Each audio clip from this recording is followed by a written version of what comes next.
I feel like I'm in Diablo looking at these guys. This is cool. Yeah, I know.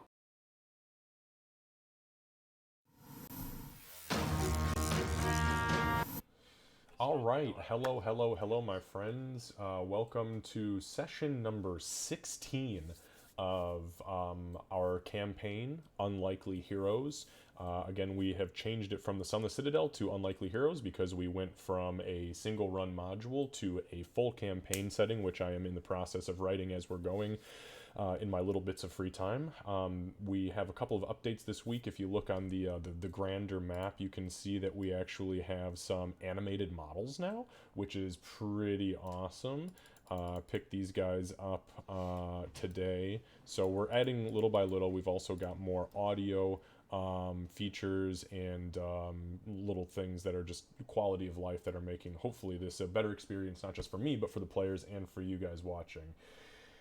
Just a reminder, I do not look at the chat while we play Dungeons and Dragons because I want to make sure that my party has the full attention that they deserve. So just bear with me while we do that. Yeah, sit back, relax, and we're going to go through a session recap really quick from last week, and then we are going to pick up and go straight into this week's session.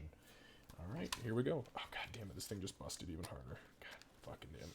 Oh, it looks like we're getting new headsets.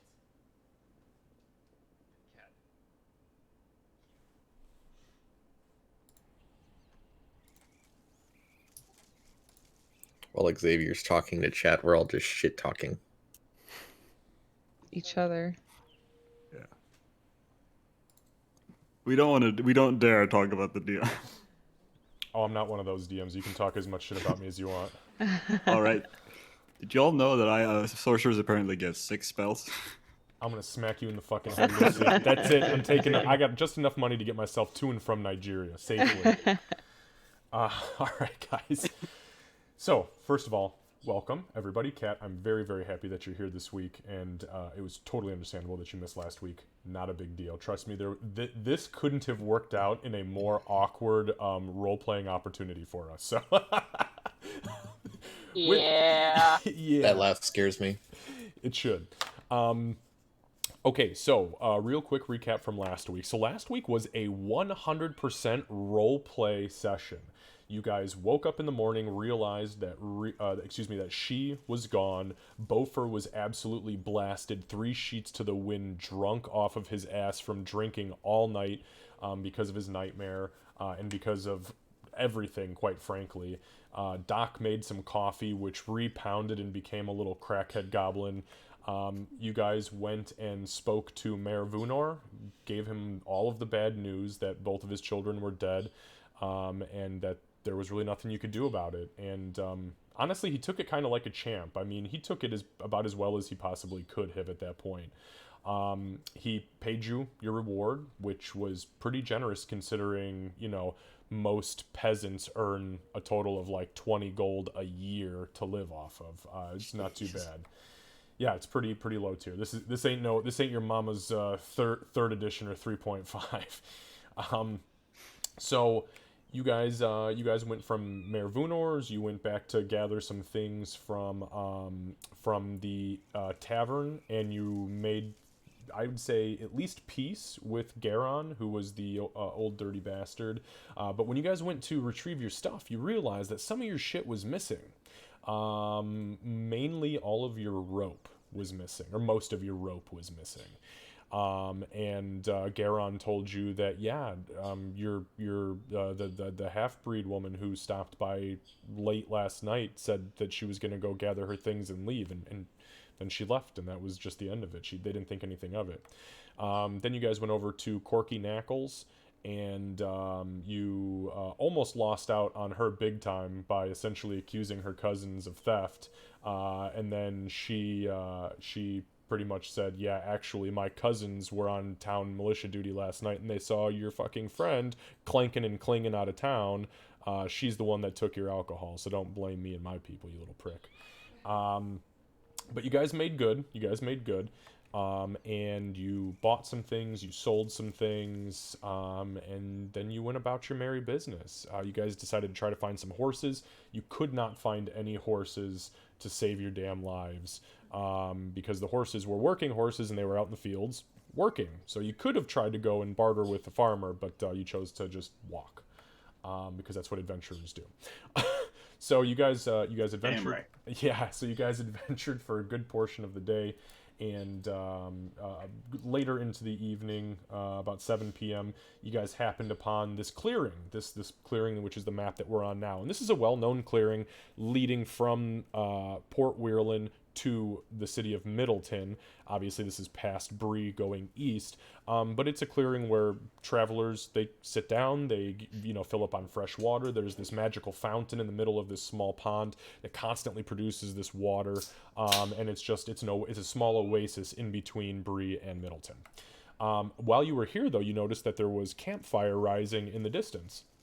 You guys kind of slowly, meandered around, and you realized, oh shit, yeah, there is people set up here in camp. You could see a couple of horses and wagons, and it wasn't until you got to about the tail end of the pond that you realized, oh shit, there's a banner here, and I'm just going to flag the banner real quick on my end. And the banner was the heraldry for the Centaur War Camp of Mogu Mogu. At this point, your butts clenched ever so slightly as you began to move forward, and you realize there was a big-ass centaur guy strapped to the teeth who was kind of eyeballing you guys, and it wasn't until you got to about where you're at that you realized that they had very slowly and very meticulously, and by they I mean the centaur and the handful of orcs that were here with him, had semi-surrounded you. They all tried calling out to you. Unfortunately, none of you understood what language he was speaking. So it was completely moot. Everything you guys tried, hand signals and everything, just became more and more awkward as he was calling out to you. At about this point, where you're at right now, Beaufort, you looked past the horses and realized that in this cage back here, there was a small, pretty beat up and chained dwarven woman. When you got to the point where you were, she looked up and saw you, noting that the centaur was calling out to people, and she audibly called out, "Oh, fuck. Beaufort? Is that you?" And that's where we ended our session. So, real quick, we're just going to go through. There was no combat. There was no tricks, no traps, nothing special that happened to earn experience last session. However, I did give you guys 950 XP. That would be for Doc, Beaufort, Ree, and Meepo. 950 XP for roleplay, and that puts you at 5,507 each at the beginning of this session.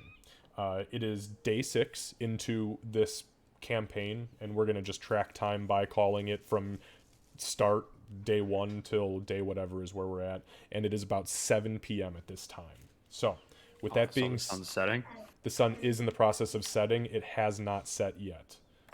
So All right, and for clarification, you said 5,560. Nope, 7. 5,507. Thank you. Hey, close to level 5. Getting there. So Yep, we speed running. Yeah. Levels. something like that. Trust me, it's not as easy to gain XP as you think it is. But I gave you a shitload of XP because a 3-hour roleplay session was worth every point. I mean, that was pretty good. I really enjoyed it. Yeah. Okay, so on that note, does anybody else have any questions? Candace, any questions? Nope. Boo Boo, any other questions? No, I don't believe so. Kevin?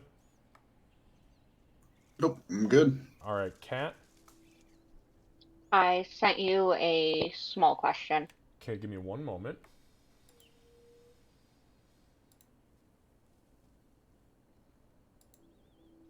And I sent that on Oh. Discord. No, yep, I got it. No, you'll be full. Thank you. That's a Full. good. That is a very good question. Yeah, you would definitely have been at full at that point. And Lucy. Yeah, I guess for my ability passive, I get passive nerf. It is, I guess. Do I still have disadvantage on attack rolls because of the sun setting, or is that still? Give me one moment. Because it says in direct sunlight. Correct. Yep. Give me just one sec.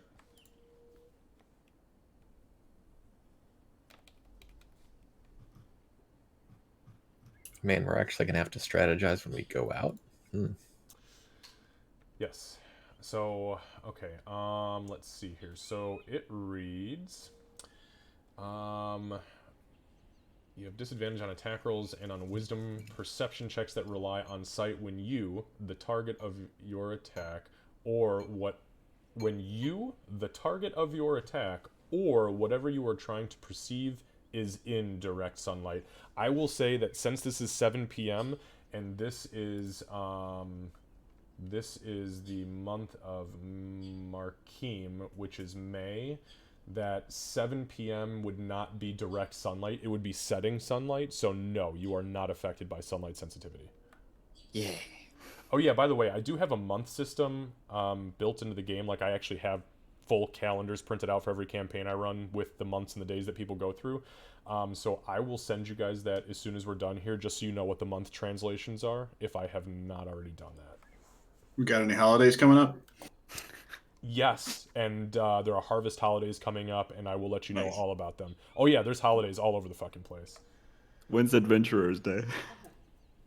Today, bitch. Surprise, Every day. motherfucker. Surprise! Every day is Adventures Day. Okay, so is the audio, the static audio, is it too loud? Anybody hear it? I'm good. I No, hear I it. can hear It's it. not too loud. I can hear it. Yeah, it sounds fine. Perfect. Okay. On that note, we'll go ahead and pick up today. So, you guys have just gotten to this point. This big, I mean, huge, literally a large size. He's probably about 9 feet long, and he stands literally as big as the pack horses that they have here. These big ass Clydesdales, except that he's got this absolutely ripped upper body. With this huge, almost like he's carrying a ballista sized longbow with these equally long arrows. He's got a couple swords strapped to his side, as well as a couple spears on his back.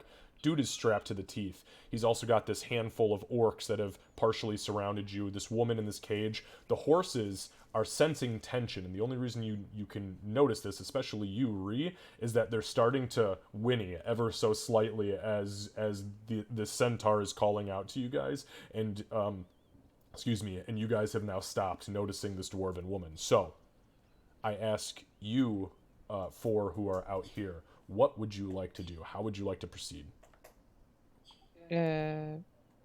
Doc would say, like, whisper, Bofer, do you know her? Beaufort's just gonna keep staring at the cage, and he's gonna drop his hammer on the ground and say yes. Okay. We might want to pick that up. We're He's gonna. gonna I'd like to think we're still slowly shuffling. Grab a piece of paper on his belt, Oh no.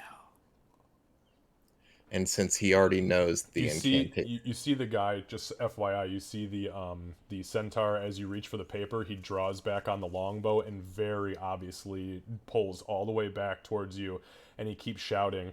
At this point, Beaufort, you hear the voice from the cage shout, bear with me here, shout in Orcish. Oh, wait, you don't speak Orcish. Nobody here speaks Orcish. Okay. She, from outside the tent, you have been preparing yourself. You're just about completely strapped up at this point, and you hear the voice of the woman call out in Orcish, and she says, please, there is a translation issue here. The boy doesn't understand the centaur. You're the only one who speaks any other language. Please, you've got to translate for him. And Doc would be saying, easy, Bofer, and we're still shuffling. I'd like to think trying to get through. And both of you do hear this woman. She just kind of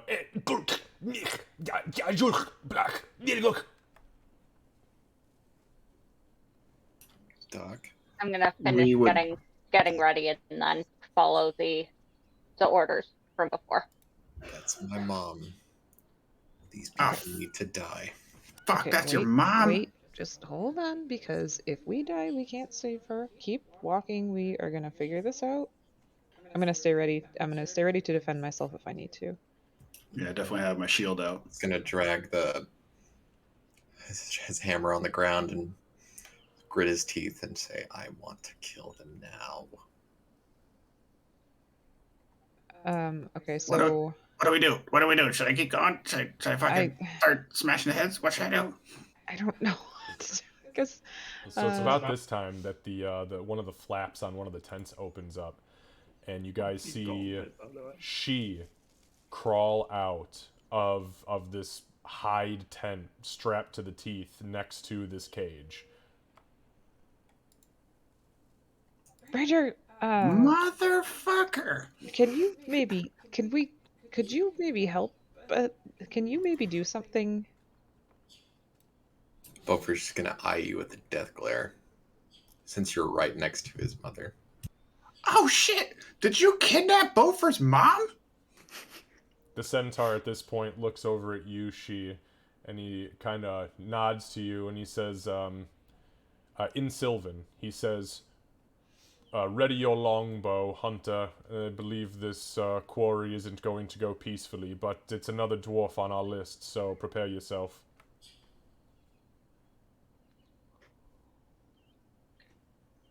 She's gonna nod, and then pause for a moment, and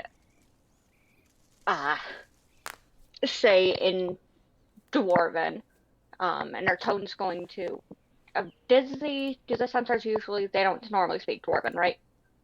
Depends on the They don't centaur. bother. It depends on the centaur and what they were before they climbed in rank.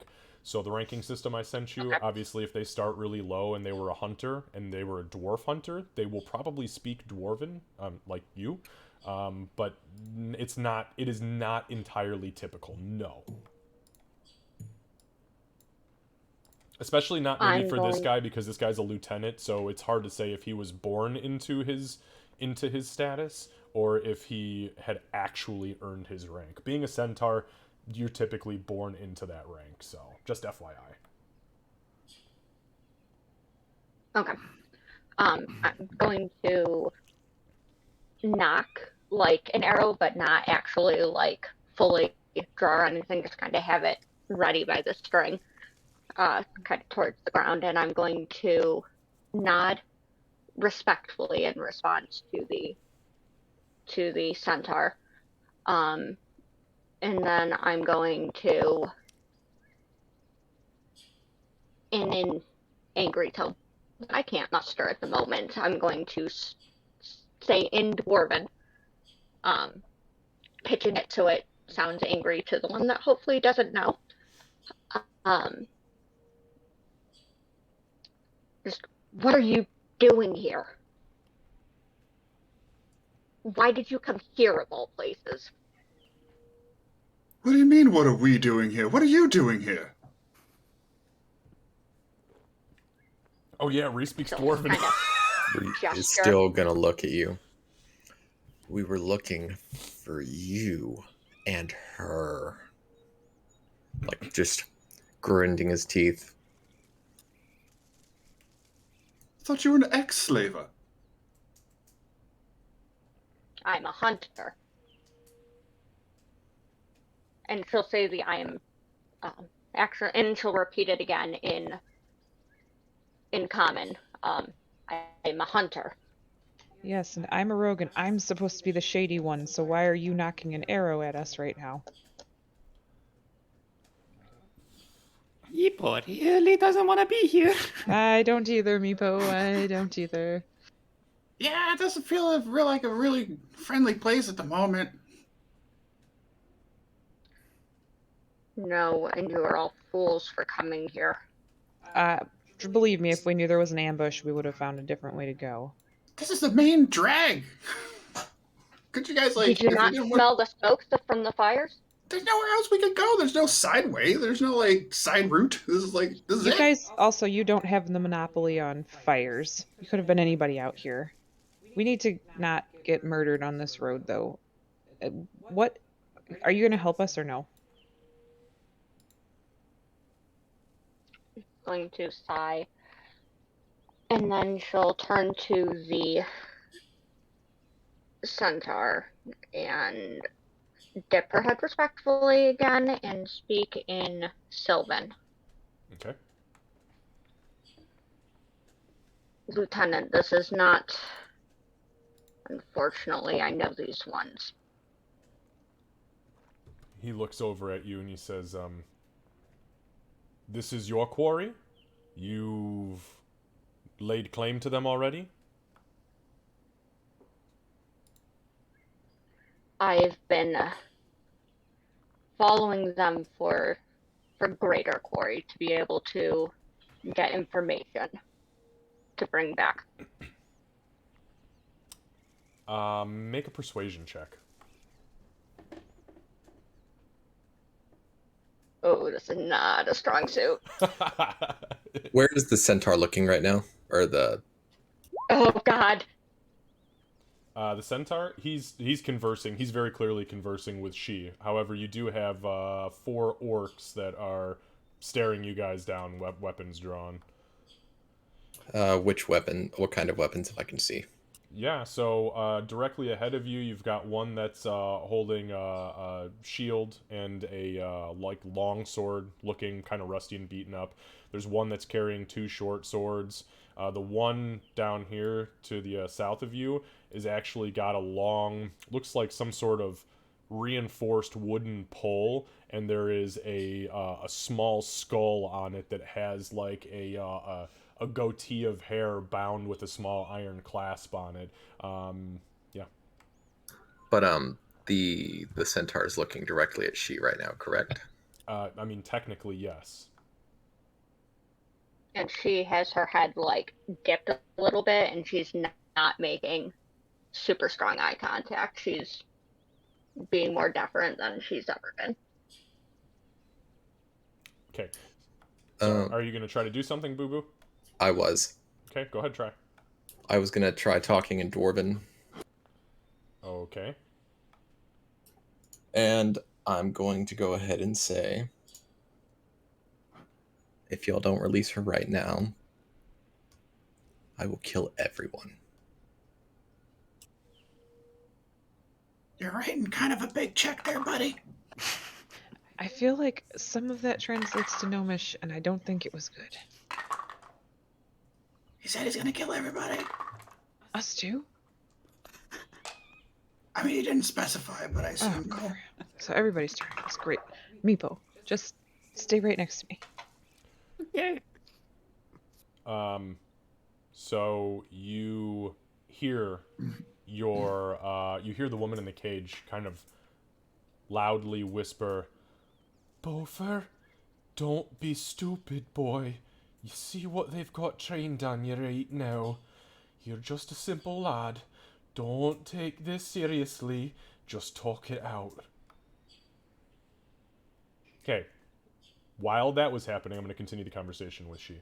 The centaur, he says, with the 9 persuasion, he says, I don't believe you were tasked to find information for anybody. You are a hunter. You're not one of the information gatherers. That's part of the core. What are you really doing out here, she?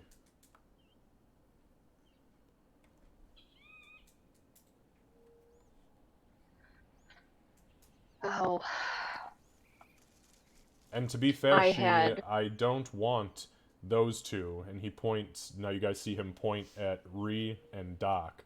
He says, I'd like the second dwarf, and I would also like the kobold, as I've never seen one with white scales like that before, and I'm sure that Master would enjoy that.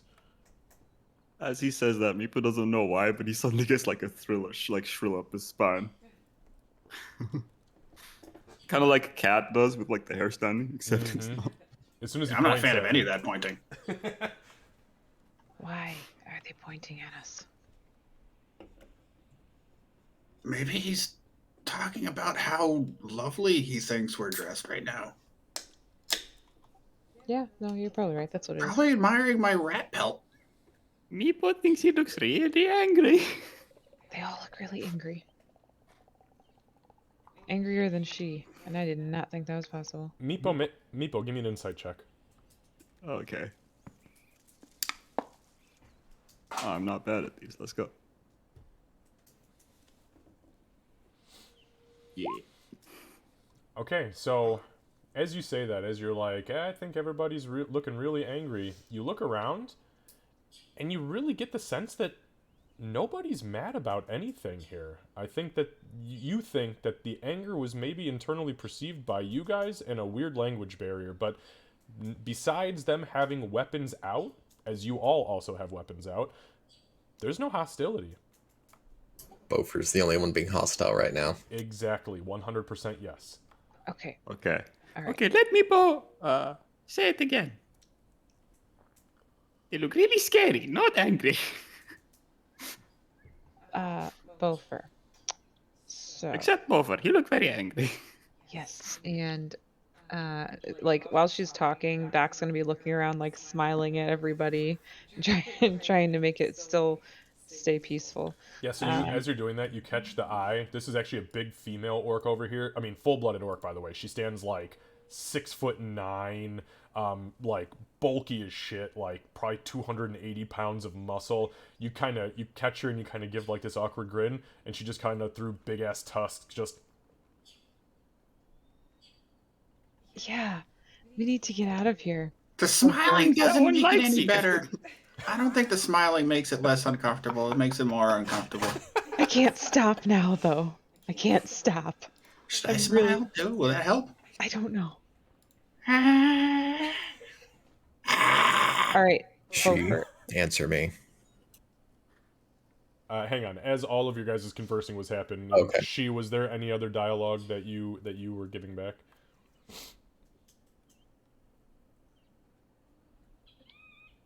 Yes, sir. It may have been outside of my my purview, but I had hoped to bring great spoils back and perhaps the name as well. He kind of. A little bit of Bridgewood. Kat, you're kind of quiet on my end. I don't know if something got bumped Yeah. or it got real quiet though for a second there. Also, I'm quickly gonna turn on my AC. It's right by the door. Yeah, no problem, man. Do your thing. So he Is that better for volume? much better. Thank you. So he kind of nods and he says, I haven't doubted that in the least. You've been nothing short of an amazing hunter, which is why you were sent out into the world by yourself. You can still bring great spoils home. Unfortunately, these people, this quarry," he kind of like gestures to all of you, "they don't seem to speak either of the languages I comprehend, and I don't think we're gonna get anywhere. If you could translate, if they're willing to buy themselves out of this, you could still take the spoils back to the camp, or I could take the spoils back for you and ensure that Master knows, what you've brought. But I'll let you decide that. If unfortunately we can't come to a resolution, we are going to take both of the dwarves and the kobold. Again, I have no interest in the Tabaxi or the goblin. Why the fuck are you... Never mind. I have questions for you afterwards, but the goblin I'm curious about. Of course, and of course I will translate. I'm going to step closer. I'm going to put the arrow back in the quiver, and I'm going to step closer to the group, and I'm going to lower my voice. Okay, so at this point you see the centaur, as he had that arrow drawn at 100% that entire conversation, and his muscles didn't flinch. So he kind of like lets the arrow back, and now you see like sweat trickling down the back of his ears and onto his chest from that show of force. He's a little turned on by that, not gonna lie. Oh, damn, horseman! Nay. Yep. Speak my language, Winnie Oats nay.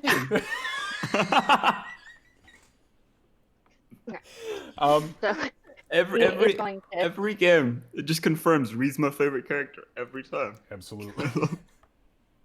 So he lets that bow go, or the arrow go, and he kind of shouts out to the other four around here, and he says, well, she, you're the only one who understands this, but he says in Sylvan, he says, stow your weapons, she's going to translate, and if the shit hits the fan, start with the dwarf, and then move to the tabaxi. I'm not sure about the kobold, so save him for last, and if you can take the goblin alive, I'd prefer it. But that's the order, understood? And almost in unison, they all go, understood, sir. And you guys hear like this, go dish, yeah, throughout all of them, like snap, like crazy soldier level discipline. Creepy. I'm sure that was just them saying let them through with no problem. Yeah. I hope he- so. She responded in unison as well, just out of more habit than anything. And then as she gets closer, she's going to get within 5-10 feet of Bard, and she's going to lower her voice and speak in common, because they don't speak common. Speak in common and just, you idiots got yourself Start over. probably get. Let's start over. She's gonna hold up a hand the second you start talking. There's a fucking highway. I'm gonna try to get you out of this. I'm going to translate. Don't piss them off. Well, maybe if you Anymore. hadn't disappeared in the middle of the night, we wouldn't have gotten into this. I said this We before. completed our task, did we not? That is my Yeah. task.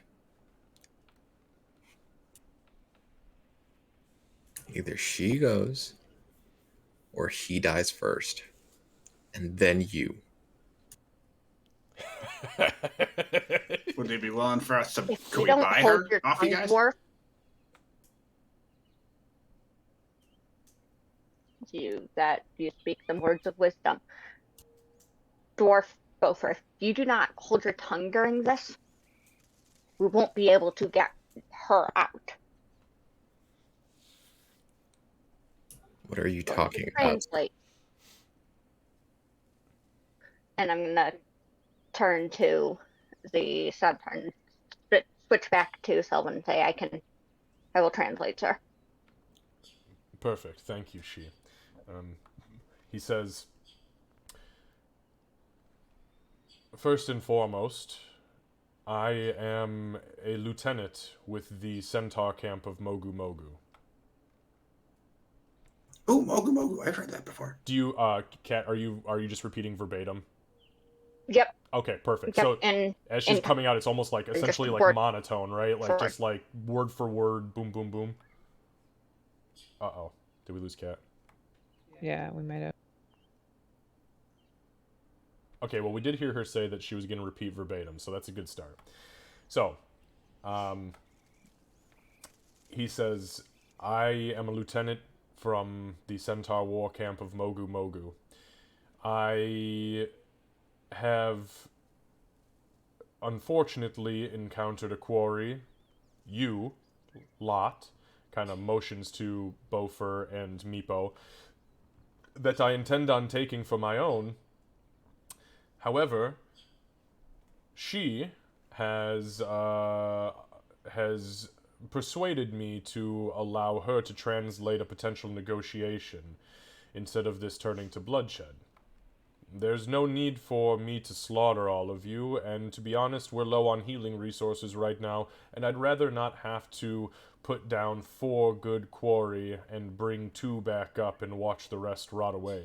So, are you open to discussion, or should we engage in a rapid and decimating melee? In my Retries favor.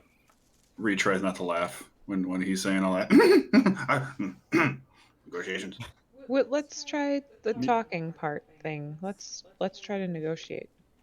People will lean over to Doc and be like, What does quarry mean? I can kill him with one spell. It's a place I where you am get rocks. not They will all repeating run. like Okay. what Bofer's saying. I will That- translate. I'll say the Tabaxi says they are willing to negotiate, sir. He nods to you, Doc, and he says, excellent. I intend on taking the following quarry: the dwarf, the shorter than average dwarf, and the white scaled kobold as my quarry. I have no interest, and he kind of waves off the tabaxi or the goblin, but I would very much like the dwarf and the kobold. However, since she has informed me that she knows you, she has worked with you in some sense, she has suggested that you'd be willing to pay for your freedoms, and we would go about our business and you would go about yours. What say you? I mean, we're already free. We're just talking about paying for the lady dwarf up there. Wait. Is she actually telling us exact words for words right now? Yes, and she's going to also follow it up with a kind of gritted teeth, like the wide-eyed, like, this is significant kind of statement or kind of expression. Okay, how much would it cost? Kat, did you translate the "we just wanted the lady dwarf" part? That might have been when I lost the connection, but I translated the dwarf and the shorter than average and the white kobold. Right, but when they said that they just wanted to take the lady dwarf, when the rest of the group said that, did you translate that back to the centaur? Which said that, see, I'd missed that statement. Reset it. Yeah, Regis said, I mean, we're already free. I don't see why we'd have to pay for ourselves, but we'll pay for the lady dwarf and then be on our way. They are interested in purchase in their own freedoms, but also of the prey we had already caught. He kind of glances up and he says, do they want the corpse as well? What corpse? He's not gonna translate that one right away. What did he say? They're just, how much are you willing? You said you wanted, and she's changing the subject abruptly. In common, are you willing to? Do you want to negotiate? I asked how much. How much is it going to cost? No, sir, not the corpse. They are wondering about cost. Ah, for the female. So nod. He nods very strongly, and he kind of lowers his bow to one side, and he reaches down at his side, and he unclasps this big leather journal, and he flips it open, and as he gets further and further into the pages, it's like, holy shit, this guy's got some filled pages in this book, and he gets probably to about where there's a quarter left at the end, and he kind of runs his finger down, and he says, right, well, base bounty on her head was 400 gold pieces, as she was a well-known banker. Wow, I didn't realize the master had these connections. Travel, food, and labor, we're looking at 200 gold, base bounty of 4, that's 6. Wounds and medical, as that arrow did cripple her quite horribly, is 100 gold, and obviously documentation fees and right of ownership will be an additional 50. So 750 gold pieces is what I could sell her for right now. Did you translate all of that, or are you just going to tell us the price? She's going to listen, nodding occasionally, and say, just flatly, 750 gold for her. Yeah, maybe we should join the slaver business, guys. That's some great. Is that a big number? That's a very big number, and it's not a number that we can pay. How much do your scrolls cost, Bofer? I don't know, but I'm going to kill someone right now. Not me. It doesn't really seem like you're helping us. I'll give him. Tell I'll give him that I am willing to put down my hammer, and I'll give it to you.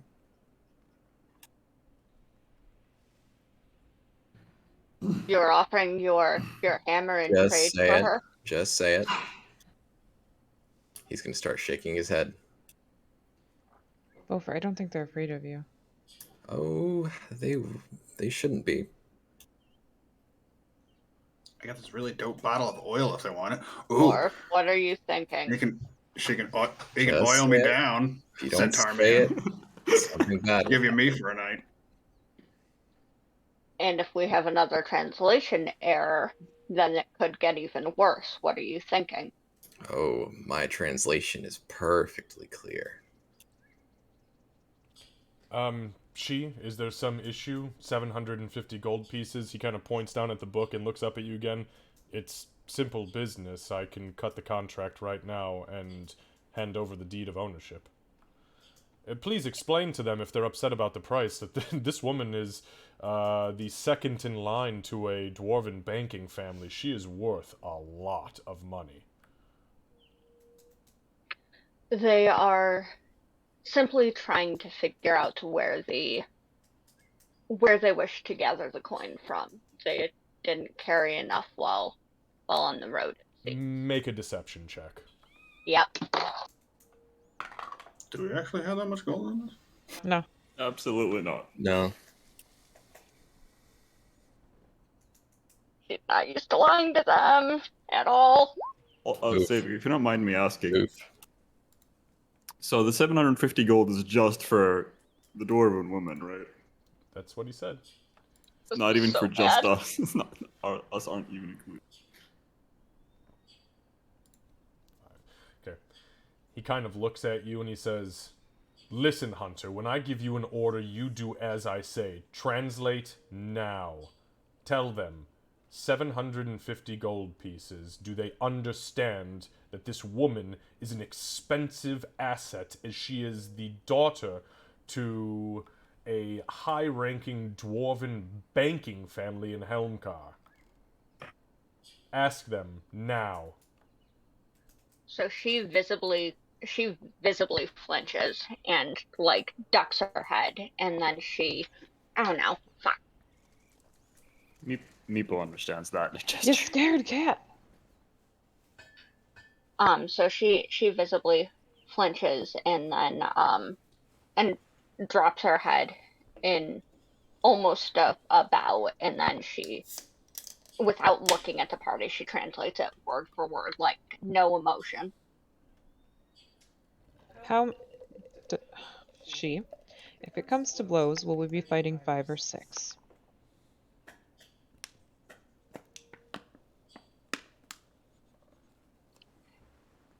It may be worth leaving her for now and getting yourselves out of here.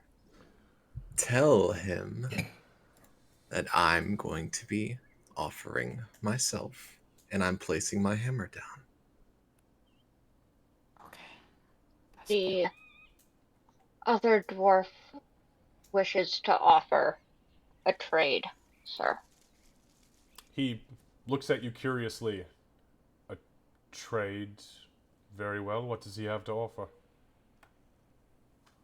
I'm going to relay word for word to Beaufort and say, I will translate your next words, dwarf. Make them good. Beaufort's going to go ahead and put his hammer on the ground, kneel, put his hands together, and he's going to start saying in Dwarvish. And he's going to bow his head. Moradine's light,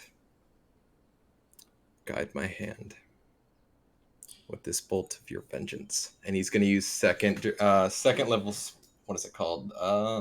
Guiding bolt on this guy right here. Okay. So I am going to say that we will go ahead and roll for initiative. As you begin that God. incantation and you throw your palm out, there's a crackle of electricity. The orc that is standing down here catches your eye, and you hear this audible "Guzervuk," and as his staff comes out, your fingers bend backwards and you lose your spell. You've been counterspelled. Okay. Ooh, whoa. Dang, at this level. Oh, fuck yeah, man. You guys are almost level 5. You are very close to that. Okay, bear with me. I don't one have second. counter spell yet. I'm sad. Just for she there, she would have started to translate it like word for word, and then said bolt of it. She would have like cut off with a no fucking like reach for an arrow and then like half Understood. paused torn. Yep. Oh yeah, I got nasty fast. Okay, guys, give me just 1 second here, okay? Before we roll for, well, I think it's okay if you got initiative. Vofer's making all of us hug fire snakes right now, and I don't like it. Bofer is the I fire agree. snake. Get close, assholes. Damn it, I'm the closest to Bofer. I don't want to be here. I no longer want to be here either.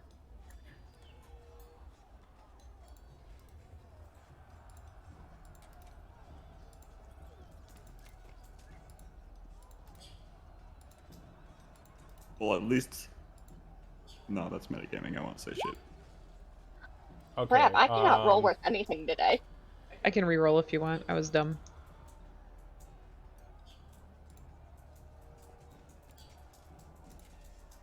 Doesn't Counterspell have a DC? No. Not when it's below a certain level, it's not. Yeah. No. It's automatic unless it's above a specific level. And second level is definitely not that level. Nice initiative roll. Damn, both. You're rolling at 20, I rolling at 1. Not going well. Should I I know I rolled a 16, but should I re-roll to add it to the marker? Nope. I can Okay. edit manually.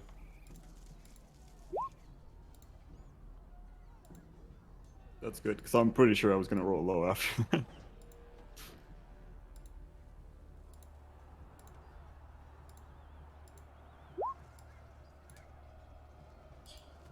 And I thought that was gonna work. You know what, man? It's the thought that counts. And I mean that. I mean that pretty seriously. Like, look, you did something. You fucking Hail Married and tried it. You fucked up, but you know. Okay, so okay. Hey, give me 1 second. I've got She, Bofer. These were you guys. Everybody only rolled once, right? Yeah. Okay, Doc. Yeah. I don't have you, so give me 1 second. 14. Well, no, I know. I mean, I meant I don't have you on the marker. Oh. You said 14, Yes. and Meepo, right? Yeah, 16.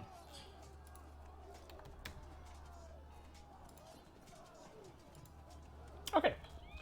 So what has just happened is Bofer has looked out and feigned essentially this dwarven prayer, which nobody really understood.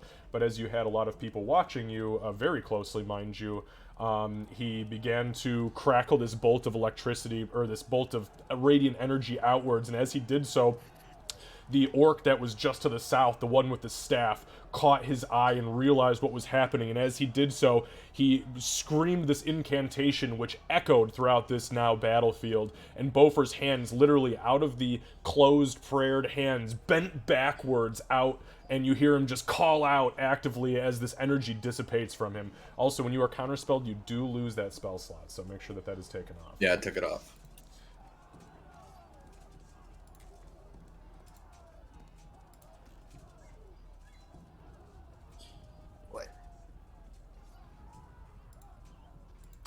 Okay, Bofer, so that, do you have any other actions on your turn? You have just attempted to blast this guy with level 2 Wait, guiding. that was my initiative. Like that was my actual. I thought that was before the round, and then we rolled initiative. Oh, you wanted a surprise round. I thought that's how it was working because that was my initiative. Like after I did that fact. I'll tell you what. Make a deception check for me to see just how well you were masking your intentions to lead up to literally everybody watching you and getting a surprise round. 9. No, unfortunately not. You were just... That's why this guy was able to catch what was happening. Typically, a surprise round happens if, like, there's one party that's hiding from another party or not in sight, and it is, boof, surprise. And, yeah, you just don't you don't hide it well enough. Got it. However, it is Ree's turn.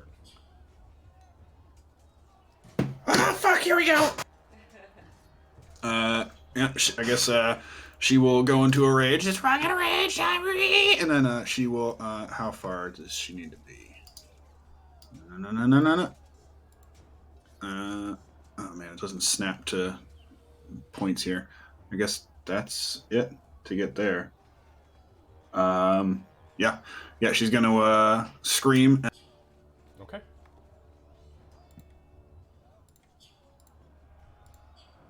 Rah! And she's going to attempt a whack at this guy, I guess. Okay. Negotiations have failed!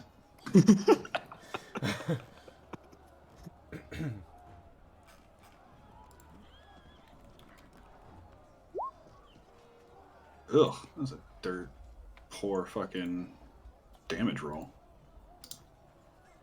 Ew. Okay, so the +2 for yeah. So the attack absolutely hits. So you swing with your Morning Star, and you I mean, this guy is tough to miss. He is a big fucking dude. So you said, I'm sorry, it was +2 for the rage damage, so 5. So 5, yeah. So yeah, as the Morning Star hits him, some of the spikes on the end of it you see pierce straight into his body, and as you pull back, there's a slight indentation, and you can see under where the fur is now matted, some blood starting to trickle, and a very obvious bruise forming. And he kind of like rears back on his hooves and kind of. I didn't really want to do that, but I guess it's on. All right, his turn. It's gonna do that to me, but harder.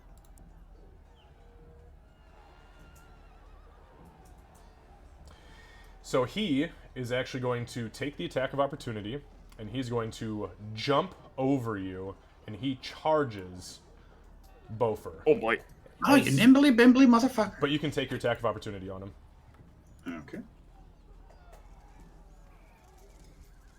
Damn it.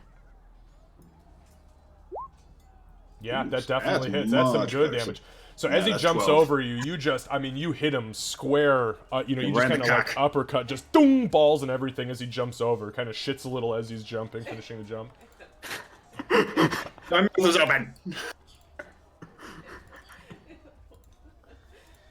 All right. So with that being said, he is going to attack you, Bofer. And Bofer, if I'm not mistaken, your AC is currently 16 because you don't have a shield on. I do have a shield on. How did you cast a spell with a shield on? I dropped my hammer, and then I cast the shield, the spell. But you are currently on your knees, correct? You did say that. Yes, you did say that. I did say that. Okay, thank you. Okay, so the first attack is going to be with his pike. Yeah, that's a 19 to hit, so just fucking barely.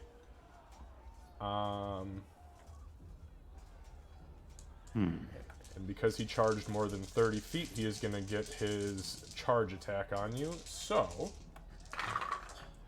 that is going 6, 12, 13, 14, 15, 16, 17, 18, 19, 20, 21, 22, 23, 24, 25. That is going to be 25 points of piercing damage. All right. So he fucking charges Bofer hard, and as he does so, you guys see him, he slings the longbow quickly, pulls this huge pike out, and just like, almost like a knight carrying a lance, hits Bofer in the chest, and you see the pike hit so hard, it pierces through the back of Bofer's armor. With that, he withdraws the pike, rears up on his back 2 legs, and attempts to stomp on you with his hooves. Jeez. And as he comes down with the hooves, he does miss you just like by a hair, misses you with the first, and then attempts to stomp you again and misses you with the second, luckily for you.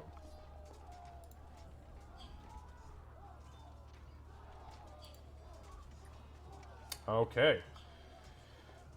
Beaufort, is your HP currently correct? There. Thank you. I was like, 47 take away 20. What are we doing here? Okay, so next it is this guy over here. 47 HP, jeez. Nope, not right now. And it's a lot worse than you think. So this guy, or woman, actually, female orc, she charges Ree. What's up, girl? Good God. So she's the one that's got dual short swords. She's gonna swing at you both times. Horny barbarian. Some hot barbarian on barbarian action, huh? Yeah, that was a nat one there. Wait, Bob. And a Try two. again. You got another one. And a yeah, two. suck it. As you are reveling in the blood spray from the ball sack tap and the Morning Star, she comes at you with both short swords. She gets hit in the face with some of it too, and she just kind of. Yeah, watch out for the flying shit too, by the way. All right, Meepo. Okay, so I want to know something, Xavier. If I want to toss like something over to another character, would that be an action? Yep, sure would. Okay. Even if it's just a small thing that doesn't really... Yep. Okay. Meepo do it anyway. Okay, so Meepo's going to start casting a spell and then touch himself. Okay. Meepo's going to cast Dragon's Breath on himself. Okay. I'll mark off the spell slot. Yep, thank you. As a bonus action. And then he's going to toss something over to She. He's going to toss the frozen scalp, still frozen, scalp of Balsag over to She, and go. And he'll say, Meepo help you free. Meepo help you from your use trial. and he'll, like, he's obviously going to take you can use an attack of opportunity if he does, but he's going to run over here. Oh, fuck yeah. No, that's going to be an attack of opportunity for sure. Yeah.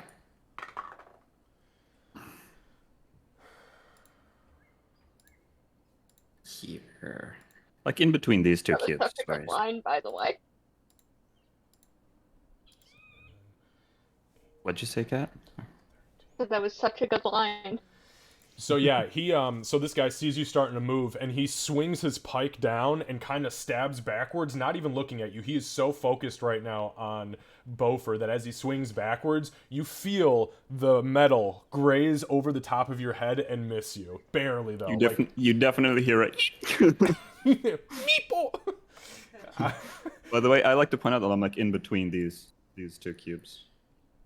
That's what where I'm trying to go. So but you be on camera. Yeah, so you can't really get in between cubes. We lay out a grid in D&D so that you stay in a grid system.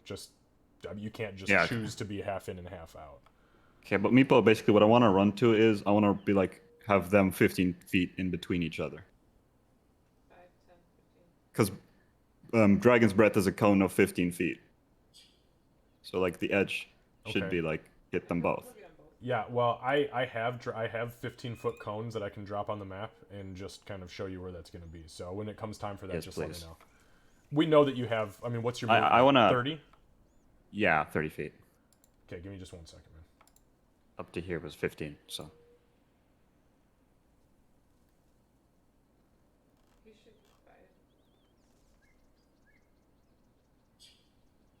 Okay.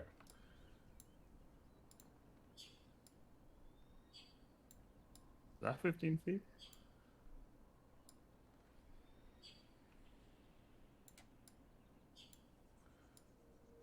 So 5, 10, 15, 5, 10, 15. So if you were down one more, you would hit both of them with that.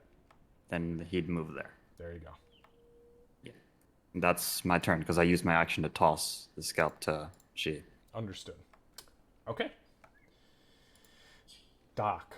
Oh, hey, I was just sorry, really quick. We haven't actually seen you cast this spell before, Meepo. So the Dragon's Breath. I know it's a bonus action, so it happens really fast. But does it do anything? Is it visible until it happens, or? At the moment, no. There's just some shimmering around Meepo's head for now. Understood. Okay, I'm sorry. I apologize, Doc. Oh, it's okay. Give me a second to think through what I was doing. I was going to try to use my assassinate, but I should probably attack this giant fucker. Okay, I'm going to attempt to hit the big guy in front of me. Okie dokie. 15 to hit? 15. Hang on one second. Pretty sure that hits. Yeah, 15 does hit. Okay, that'll be a sneak attack as well. Ooh, nice. So 14 That's a lot points of of dice. damage. Okay. And then I'm going to auto attack again. Okay. Yeah. So you slash him. You hit him with the that does not hit. So you hit him with the with the short sword, and you draw. I mean, you dig deep. Like that short sword goes all the way up to about 2 inches before the actual cross guard on the hilt starts, and you retch upwards, and it's like cutting into horse flesh because this man is half horse.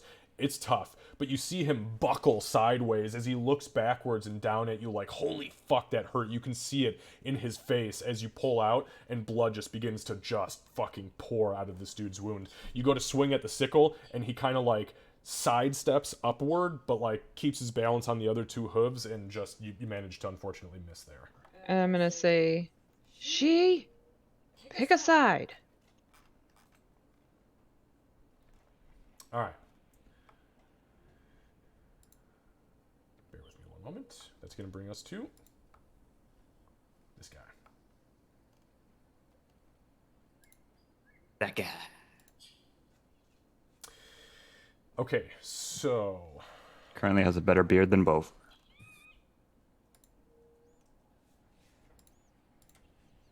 this guy, he is going to.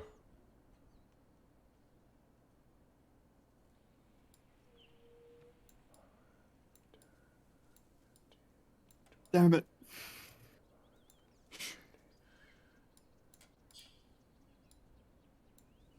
So he, seeing the centaur, and unfortunately not being able to see Beaufort behind the centaur, runs to where he can see Beaufort. And as he's running, you hear his voice kind of goes from like dot dot dot dot dot dot dot dot, and as he does so, you see the staff crackling with energy, with this vibrant green and black energy. And as he gets to where he is, he turns and he snaps his fingers, throws his hand out, and as he does so,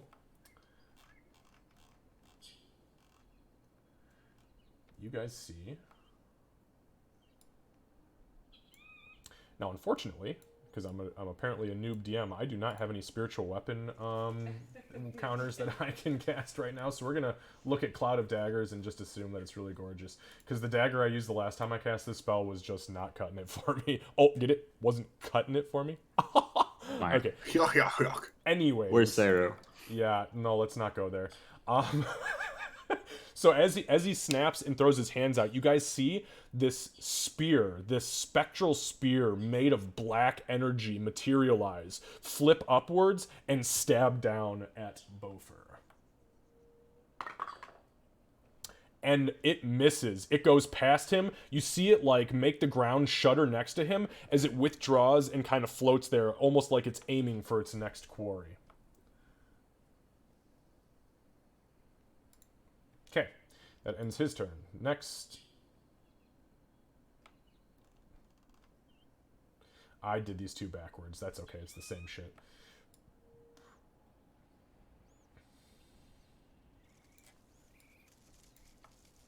So this guy charges That could come from. Beaufort as well. Oh. He was standing off to the south of the guy who's currently... Right, yeah, the casting turn spells. order was over him. I'll move that out. Yeah. Okay, so anyways, he is going to swing at you. This guy is carrying a great axe. And that is going to be 15, 16, 17, 18. That is an 18 exactly. So that does hit. Not great on the damage. That's going to be 3, 4, 5 points of slashing down. damage. Okay. So as he comes down, the great axe hits Beaufort across the shoulder blade, and Beaufort, you guys just hear this audible as he gets just laid out on the fucking ground. This guy pulls the axe out of him, and you see it's just covered in blood. She is going to yell in Orcish, "Stop. You want this this prey needs to live. And she's gonna do it in the. It's going to be a command, whether or not it's actually going to be listened. Overstepping her bounds a little bit. And she's going to step forward and. Oh, you're gonna attempt to command the underlings? Just to, yeah. Okay, just give me a, let's see, you are a slaver. Give me an intimidation check. Okay. I have a thing for that. Oh, it's just proficiency.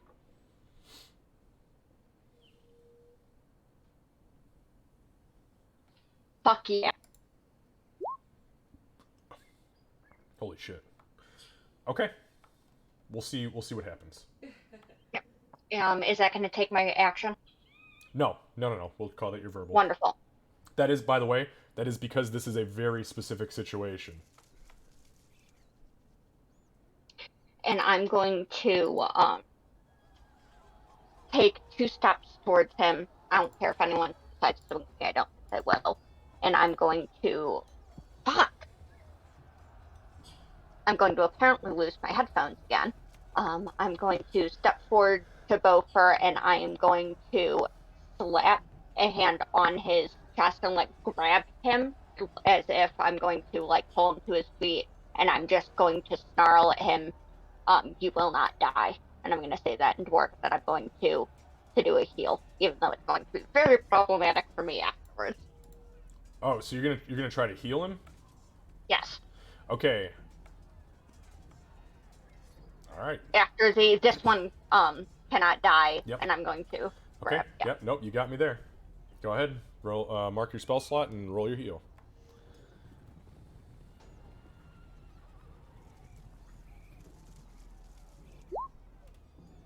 Seven points of healing. So as she slaps her hand on Beaufort's back as if to lift him up and off the ground, there is a visible pulse of energy that washes over his body, but it happens in like a half a second. When that happens, you see the blood evaporate from his back, from the great axe wound and the pike wound, and you see you guys all, well, anybody within this very close vicinity here, you hear and Beaufort, your eyes flash open. And I am going to position, like, I'm not moving. I know I'm directly over him, I guess, but I'm going to stay there. So, yeah. I don't think I can share a square, but I'd like to be in between, if at all possible, to make it harder for them to hit him. Okay. Oh, so okay, I see what you're saying. So you want to be like on top of him, like Yeah, here, like here? protecting him. Yeah. Okay, we'll call you in this square for the sake of us being able to actually make that happen. Well, actually, no. You know what? We'll say that you're over him because we've agreed before in the past that as long as you're a larger size than the person below you, then you Yeah. can stand on their square. However, if he decides to get up, we're gonna potentially have problems. So, okay. Anything else? No, I think that was a couple of actions there. Okay, so this is the last of the orcs. She charges and swings down at Doc. No, I thought we were friends. Grinning buddies. Grinning buddies. Best friends. That is an 18 to hit you. Oh, that hits me. Oh, yeah. Okay.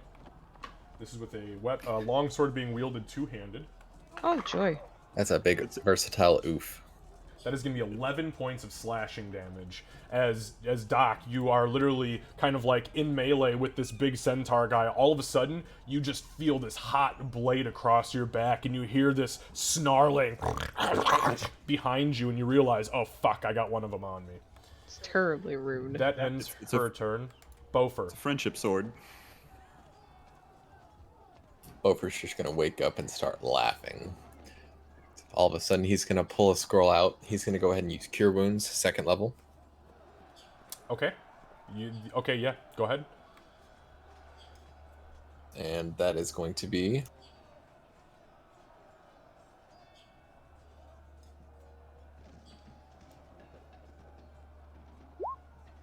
15. Wow, nice. Go ahead and mark that scroll off. So yeah, Beaufort pulls the scroll out and begins to chant underneath she, At this point, in Sylvan, you hear, "You fucking traitor!" In Sylvan, to you.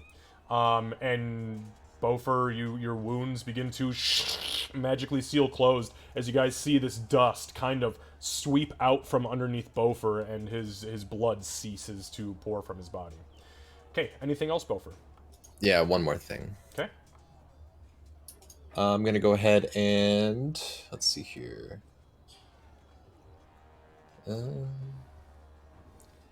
Yeah, I'm gonna go ahead and use spiritual weapon. Can't That's a cast bonus. you can't cast 2 spells in the same round. You can Even do a if it's bonus cantrip. action? Okay. Correct. Yeah, you can do a cantrip if it's a bonus action or an action. You can do a Ah, spell if it's the Okay. other. Yep. Okay.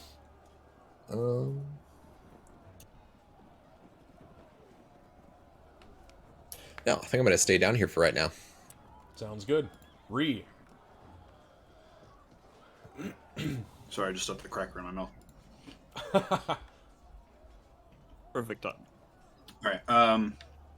So I have nimble escape. That means I can, as a bonus action, I can do the disengage.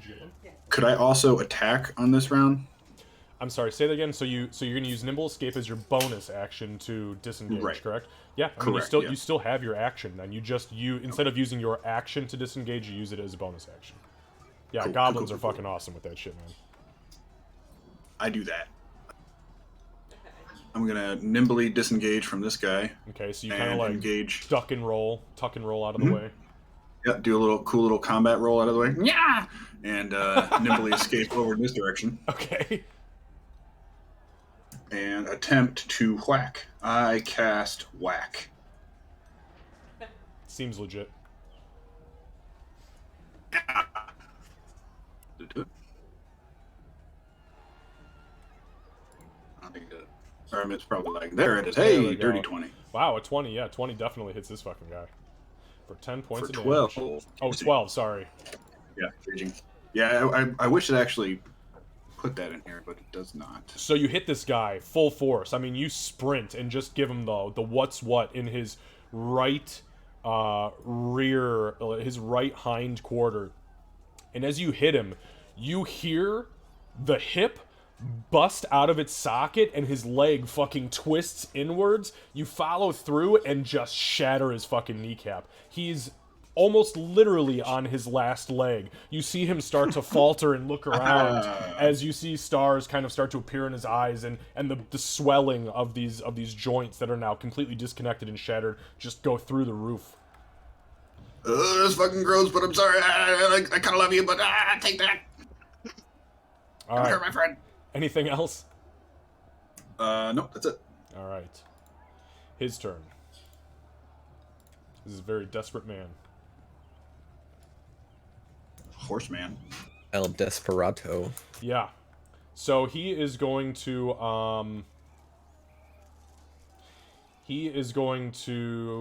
survey his situation here. And he is going to he's going to say, he looks down at Yushi and he says again in perfect Sylvan through gritted teeth, "You fucking traitor. I'm taking one of them with me." And he whips his pike to the right at Doc. Man. And that's a nat 20. Oh, good. Good Oh, night. damn. Thanks a lot, Bofer. A cool line. And Cool line. It's That's actually illegal. cool if it actually follows through. It Yeah. manifested the nat 20 that line did. So that's 19 points Oh, of I'm piercing dead. damage. Yeah, I'm well, you're dead. not dead. We'll see. Okay. He hits her, and she, I mean, literally, just as he says that to you in Sylvan, he turns, stabs her, and it literally goes all the way through her chest, almost hits the orc behind her, the spear, and as he, the orc with the longsword, as he pulls it out, you guys see blood just spray across the lot of you, and Doc just hits the ground, immediately goes into death rattle. With that, he rears back, and he begins to stomp, and he's attempting to stomp Bofer. and he unfortunately misses with his hoof attack. Well, fortunately, unfortunately. Kind of a Oh matter of boy. perspective, isn't it? So this orc is going to charge Meepo.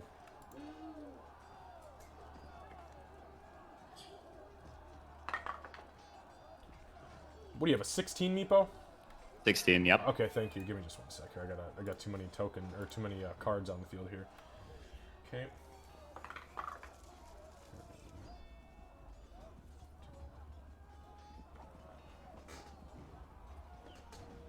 The fuck am I the D20? If one of them hits me, I'd like to know the dice. What did you say? If somebody hit If you, one you of want them, to know the dice? I want to know like the dice that hit me, like the number that hit me. Mine. No, I can't give I you that have information. a spell. I know what spell you have, Okay. but you don't know the dice. If I say it hit you, Oh, okay. you say, yes, I would like to use shield as my reaction. Okay. Because I know where you're going with that, but no, I'll never tell you what they rolled. That is a video No game problem. tactic. Yeah, no problem. Oh, Jesus, there it is. Sorry, I lost a D20. I was like, where the fuck did my D20 go? Kenneth is like, it's on your mouse pad. I was like, why the fuck did I put it there? No, he misses you with both of the attacks. Okay, so that's going It's to a bring spell us... slot saved. Yeah, that brings us to Meepo. Yeah. Meepo is he's gonna see the new orc that came and tried to attack him. But he's gonna hone in on the centaur. And he's gonna go. Okay, so I don't know exactly where I need to go, Xavier, but I'll show it to you. I wanna line them up like this. I wanna hit them all with like the edge of the breath weapon. Oh, a cone. Yeah. Yeah. I don't think the spiritual weapon can take damage, right? No, It does it's not. not. It Meepo does doesn't know that. That's true. That's true. That's fair.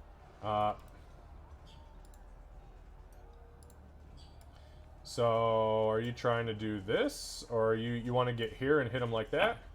Now I want to move to like this side, to like the left of them, like here somewhere. Ah, okay. But I want to move somewhere so I can hit them. All. Spiritual weapon included, because Meepo sees it as a threat. So, you would have to be 5, 10, 15. Yep, so you'd have to be right here in this That's square all right my there. movement, I think. Yep. Right. Okay. So he's just gonna focus on that and bolt for it. Okay, attack of opportunity. Yep. That is also a miss. I rolled a 3. And now like the two of them that can must make a dexterity saving because he's absolutely gonna use breath. Okay, bear with me 1 second. Let me make a couple dex saves. I'm sorry, you did say it was dex save for this one? For both, yeah. Okay. Because he's trying to hit the centaur and the other guy. Yeah, no, that's fine. I'm just making sure it's not like a con save or strength or anything. Yeah, like dex, that, dex. Okay. 12, 13. And... Okay, so I got a 13 and a 21. Both of them pass. I have a 13 as my DC. Okay, so they what, take half damage or no damage? Yeah, they take half damage. Half, okay. Okay. I'll roll the cold damage. I didn't exactly roll. They take 4 damage each. Okay. Better than 0 damage. Yeah. So I guess as a flare effect, as this happens, like this white draconic head that looks similar to almost exactly like Calycrix but bigger, forms around Meepo's head and then breathes it out. Yeah, and as he does so, you guys see this like what you saw come out of Calycrix's mouth just burst forth from Meepo's own maw. It hits the orc in the back, and you see him kind of rear back and kind of like, ah. You see the centaur take full brunt in the side, even though it was a dex save, he only had 4 hit points left. And he literally, his whole body kind of just seizes up, and you see this frost, this permafrost, kind of seal his whole body in place as he just ceases to move. A really important question for what I do next. Does that count as me using a spell? Because I didn't technically cast the spell. No, you're maintaining concentration on it, so you just used your action to use the the ability. Yeah, okay. In that case, let me just see how many spell slots I need to. I mean, not spell slots. Sword. Okay. I'm gonna subtract 2 sorcery points and cast a second level chromatic orb at Shaman Man. You said No, second actually, level? Yeah. Shaman Man. Okay. As you begin to do so, you throw your Second hand level. out and you begin to conjure the all too familiar draconic head, and then you infuse it with extra power. And as it begins to streak out, the shaman looks over at you and he mutters a quick incantation and twists his staff. And as he does so, your fingers bend backwards and you lose the spell via counter. Okay.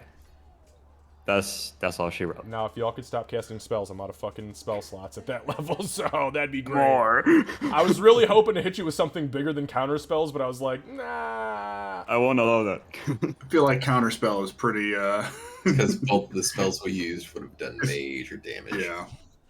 Yeah, but I could have done way bigger damage with the Fireball that I had sitting Yeah. here, so. Figured. The two best spells, counterspell and fireball. Save the centaur or blow the whole fucking party up. Okay, anyways, Doc, give me a death saving throw, please. You just roll a d20. Or, I'm sorry, roll a constitution saving throw.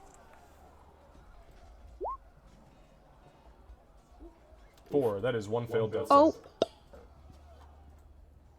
Alright. So Doc continues to bleed out, excuse me. She's breathing out, but through her back and her stomach, and that's not good.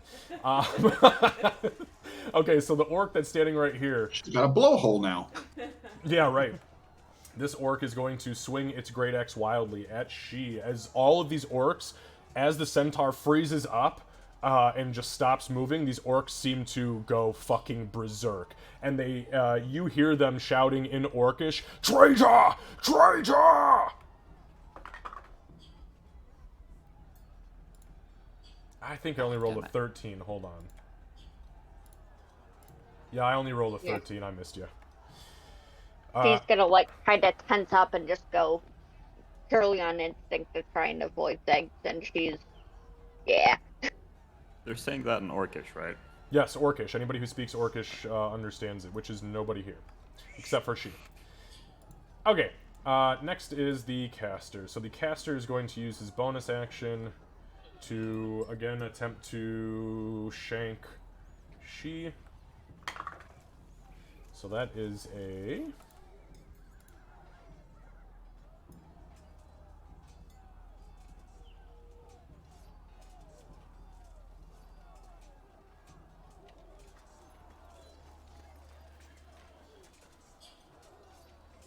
That is actually only a 14 to hit, so I missed you again with that. So this magical spear comes down and kind of misses you. He is going to then turn.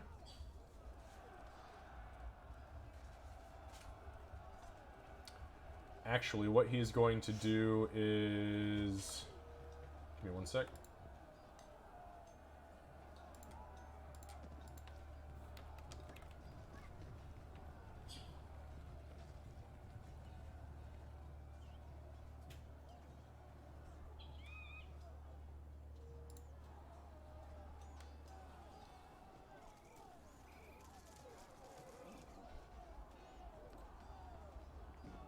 Alright, She, I need you to make a wisdom saving throw, please.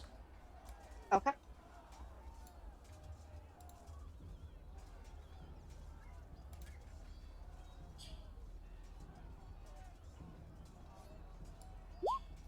Oh yeah, no problem whatsoever. You see after the shaman kind of commands the spear to swing down at you, it does so, and it misses you, and he throws his palm out, and you see him twist this black energy, and in Orcish he says, "Grovel, you fucking traitor!" And you feel something compel you to throw yourself on the ground, but you completely resist it. Okay, that ends his turn. She. I'm going to snarl in common, and then I'm going to say it again in Dwarven. Get her and go. And then I'm going to look at as a caster, I'm not going to say anything, but my eyes are going to do the white. I'm going to quietly declare him prey, like internally. I'm going to knock an arrow, and I'm going to attempt to fire at the caster. Okay. And her hands are only shaking a lot. Only a lot. Okay, so make this attack at disadvantage as you are currently standing over a conscious party member, wide-legged.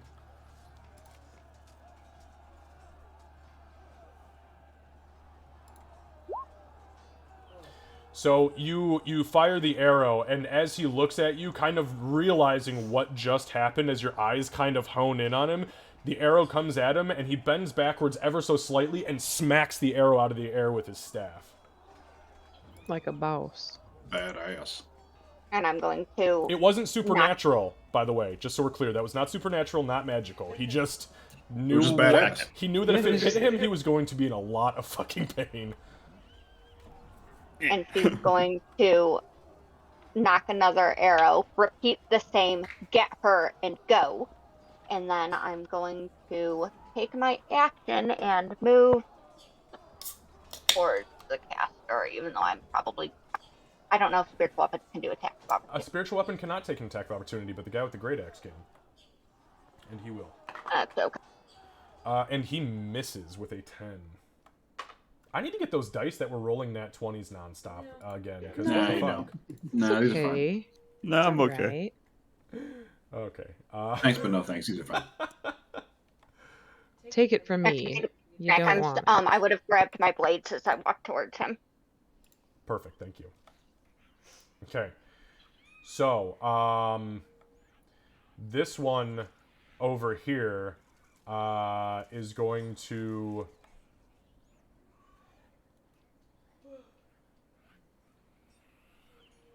Give me 1 second. I'm gonna make a roll here to see if there's any sort of actual comprehension there. And she's an orc. Okay. Well, fuck me. That means a lot. Yeah. So seeing the carnage around, this one kind of grabs Doc and picks Doc up. I'm a heavy bitch. How heavy are you? 230 pounds. Perfect. Let me check and see what her strength is real quick. Well, that's a strong bitch. Hold on. I gotta actually do some math now. Give me a second. That's awkward. People in my stream are like, why did he just pull up the calculator thing? Because I'm not doing that math by hand. So you said you were... 230. Okay, perfect. And I'm 7'4". 10, 15. Okay, so you see this orc use all of its fucking gusto to grab Doc underneath the arms, lift her up, and drag her backwards, where she throws her, I mean, almost completely exerting herself over the edge of this horse on the back, and then she mounts the horse and begins to saddle herself up. This motherfucker. She did say take her and go. I mean, orcs are not the brightest bulbs in the bunch. Bofer. Oops. She was literally taking orders. All right. Let's see here.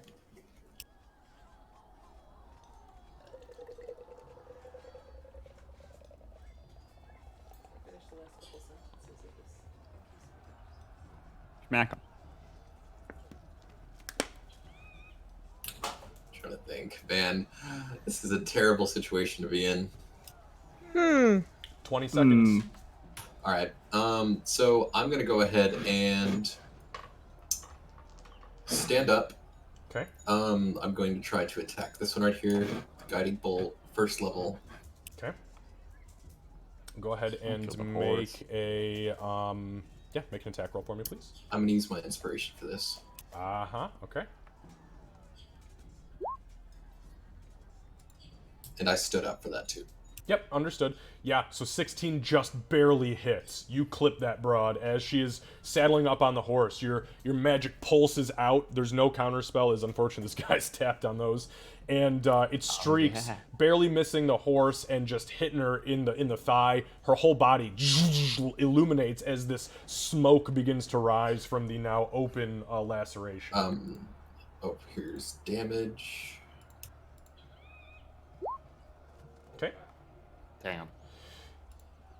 That was first level. That was first level, yes. First level guiding bolt is 4d6 damage. Yes, and That's why if you actually hit, it's great. Yeah, are that's they no are they bullshit. still up? No, she's dead. Okay. Yeah, so you hit her Wow. and it literally severs the leg from her body and sends her smoking and screaming over the edge of the horse. Once she hits the bottom, poof, her body just lays there. And with a couple of quick flickers, which essentially defines on a divine level whether they're alive or dead after a guiding bolt strike, you see the light which illuminates the body fade away. Okay. And after that, let me see here. I'm gonna hold position for right now. Okay, understood. Re. All right. Okay, wrong tool here. Yeah, Ree will spin on her heel and charge after this motherfucker. Rah! Okay. Right there. And she will attempt a whack at this one. Okay.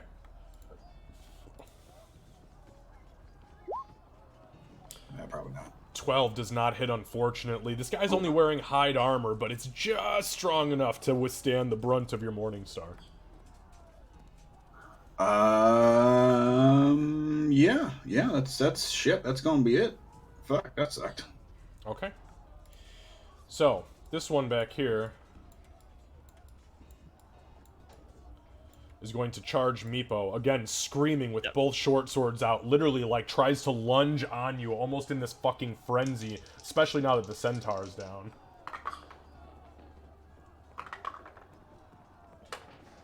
So one of the short swords misses, but Meepo, the second short sword, comes down hard. Well, I don't know, I haven't rolled damage yet, but it hits you. I'll take it. Yeah, that's 9 points of slashing damage. I do not have any resistance. As the first short sword grazes you, doesn't do anything, and then all of a sudden the second one.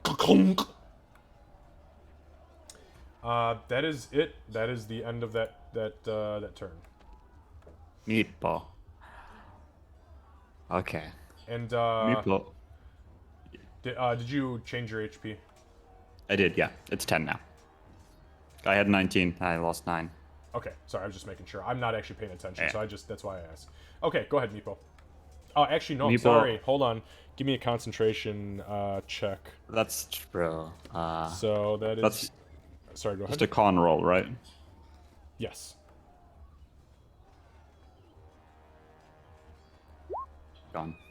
Yeah, so you, as that blade hits you and pulls out, you feel the spell, you just cannot focus on it, and it fades from your body. That's fine. Meeple is gonna once again break away from her.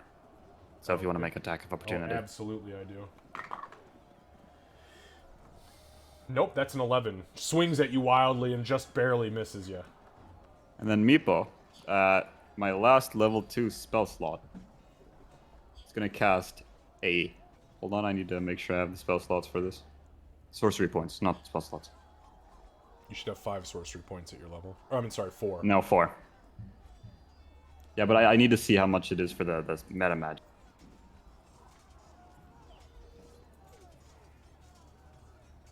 What are you, like, quickening it, or? I am going to twin it. It is as 2 sorcery points, which is exactly how many I have left Okay. at level 2. 2 chromatic orbs are gonna go flying. One at the shaman. Wait, I know Sayru's not here, but I'm gonna say it anyway. Prepare for trouble. He's gonna cast it at the shaman. Prepare for double. And cast it at the. Oh Jesus! Here we go. I did say You I should would. have. You should have did said say it. prepared. You- You should have said you did prepared say for it. trouble and make it double. Yeah, I meant to say that. Yeah. Okay, no, but okay, so you Jesse and James the shit out of that twin spell. Yeah. Go ahead and give me 2 Okay. rolls. The first one will go for the shaman. The second one will go for the orc. That is The one you. with the shaman is with advantage because pack tactics. Thank you, she. Oh, it's. Oh yeah. Yep. Advantage roll. I'll mark off my last. 16. This is my highest to hit the shaman. Yep. 16 just hits. Okay, then I'll just roll to hit the other one Perfect. now.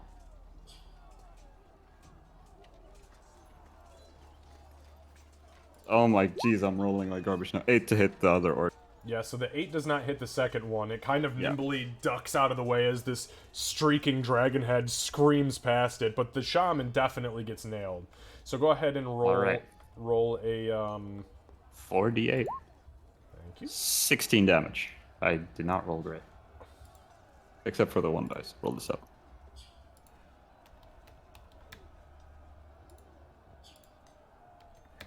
So yeah, the chromatic orb smashes into the side of the shaman, and there's this huge ripple of ice up its side, and as the ice kind of shatters off of it, you see some of the skin come with it, and you see this nasty frost burn underneath, but it is still standing and does not look all that wounded. And that's all I can do. I have no other bonus actions. All right, Doc, give me a death saving throw, please. A Constitution saving throw. That is 1 success, That was 1 almost a fail. 1. That was almost a Yeah. 1. 1 and 1. All right, next, this guy. So this guy is going to rear back with his great axe and it's going to attempt to fucking hit Beaufort again.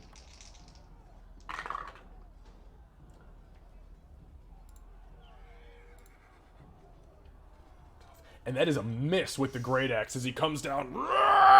You see it. You see the great axe still with your blood on it, kind of pull back up and out of the ground as if he's rearing back for another attack. That ends his turn. Now this guy is going to use his bonus action to yeah, he's going to use his bonus action to hit Beaufort with the spear.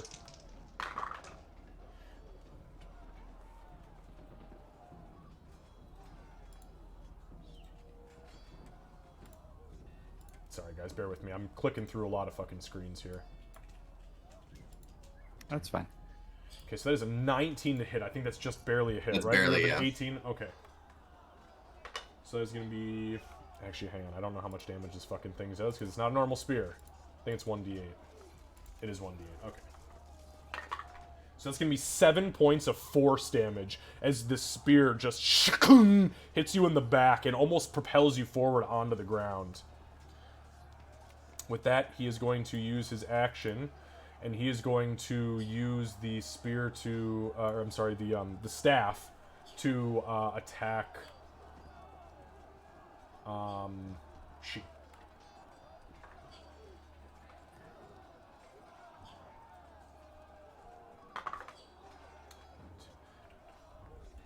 Nope, that is a 14. That is a miss.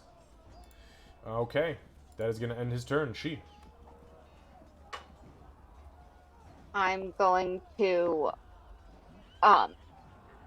just snarl. It's not even words. It's kind of channeling the inner read, and I'm going to swing with the scimitar. Okay.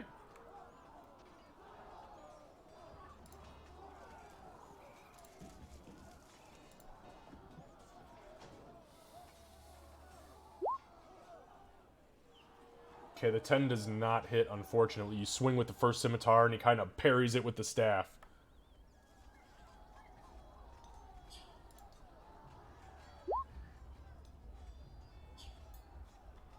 Well, I mean, it makes sense that I can't hit them, but damn. Yeah, you swing again, and he again comes up with the staff and just ferociously, bam, smacks it out of the way. Anything else? Nope, just trying to position myself to be between, to catch any spells, basically. Okay, Beaufort.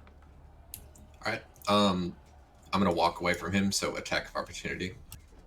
Oh, hell yeah. That is an 18, so that's a 23 to hit you. Oh, yeah, go ahead. Fuck yeah.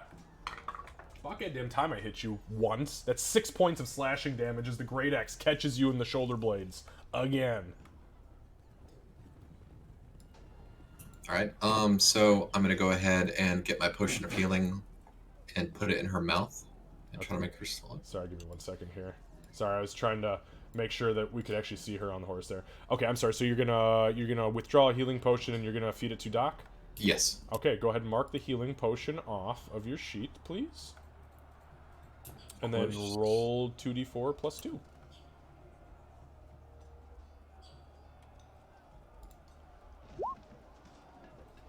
Damn, max healing. 9 points of healing to Doc. You almost Why, rolled thank you. max. Nice. And after that, I'm going to go ahead and cast Toll of the Dead on the one right next to Ree. Is Toll the Dead a bonus action? Oh, sorry, wrong thing. Yeah. Yeah, it's gonna be it for my turn. Okay. Ree. Yeah, Ree will Smack. try again to whack at this man. Smack. Woman. I can't That's tell. a guy. Is it a guy? Yeah. Kind of looks like You can tell chesticles by his there. great beard. Yeah, whatever it is, Ree's gonna whack at it. Okay. That's called a goatee. Not necessarily gender specific. That is true. Many dwarven women At least, have beautiful at beards. least he has one bofer. Hey, Okay, Even 21 my mother has absolutely one. hits. All right, guys, let's keep the Oh. chatter down. 11 owies. 11, you said? 11, yep. Beautiful. He had literally 11 hit points left. Hey, perfect. So, bam, you smash this guy in the fucking dome and just cave his skull, and he just and just drops to the ground. Yeah, fuck that guy. Now Ree will make her way up to this guy. What square is he in? Is he just right in front of she? Who's that? Oh, yeah, Sorry, sorry, you can see where I- sorry. No, I'm sorry. That's my bad. I had him back on a goofy ass square. Yeah, I realized you guys couldn't actually see where I was measuring to, but yeah, that's her turn. Okay, perfect. All right, Crazy Blades down here is gonna charge Meepo.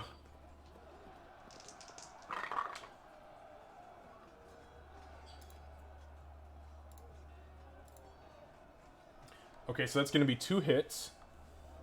No, I'm shielding that. Okay, so what is your That's AC? 21. It's 21 now. Okay, so only one of those actually hits. The One of first them still one, hits? as Damn. as it lunges at you, you throw your hand up, and how does your shield manifest? I'm guessing it's some sort of like icy It's barrier. this dragon wing just folding in front of him. Yeah, and as the dragon wing comes up, you guys hear this, and the first blade kung, bounces off. The orc kind of hops back, looks at you, and then punches through the shield with the short sword to hit you. Ouch. And yeah, that second roll was a 19, so it was gonna hit you with the +5. Damn. Yeah, thankfully I rolled minimum damage, so that is 4 points of piercing damage. Meepo's not looking great. And that ends its turn. Meepo. Meepo's turn. Okay. Is drinking a potion an action? Yes. Okay. Well, he's kind of in a bad spot, so Meepo will just pull out his daggers because they're too close to fight, to spell cast, and swing at her twice. Okay. Wham. Then on that dirty 20 on the first one. Okay. That's a dirty 20. And yeah. And another one. You, Lucy, have you Damn, macroed? Meepo. Are you macroing cheats? Can anybody see that he's actually rolling these in Roll20? Or, I mean, in D&D Beyond? I'm not in the campaign. I asked you if I should add myself to the campaign. And I just keep. No. That was original. You need to add yourself to the campaign. Okay. Yeah. Not that I assume We'll that do you're that. cheating, Lucy, but come on, man. I'll do it. No problem. Okay, He's go got them go nine- ahead and roll a couple D4s for me. Okay. He's got them Nigerian first one. friends cheats. 6 damage. Also, how on the first dagger. how the fuck do I you have a +3 to dex. Holy shit. Okay. And the second On your one. way to Sorcerer. And yeah. which is just Second one is only 3 damage Yep, because I don't have Yep. Okay. knowing damage. Okay, so you hit with both daggers.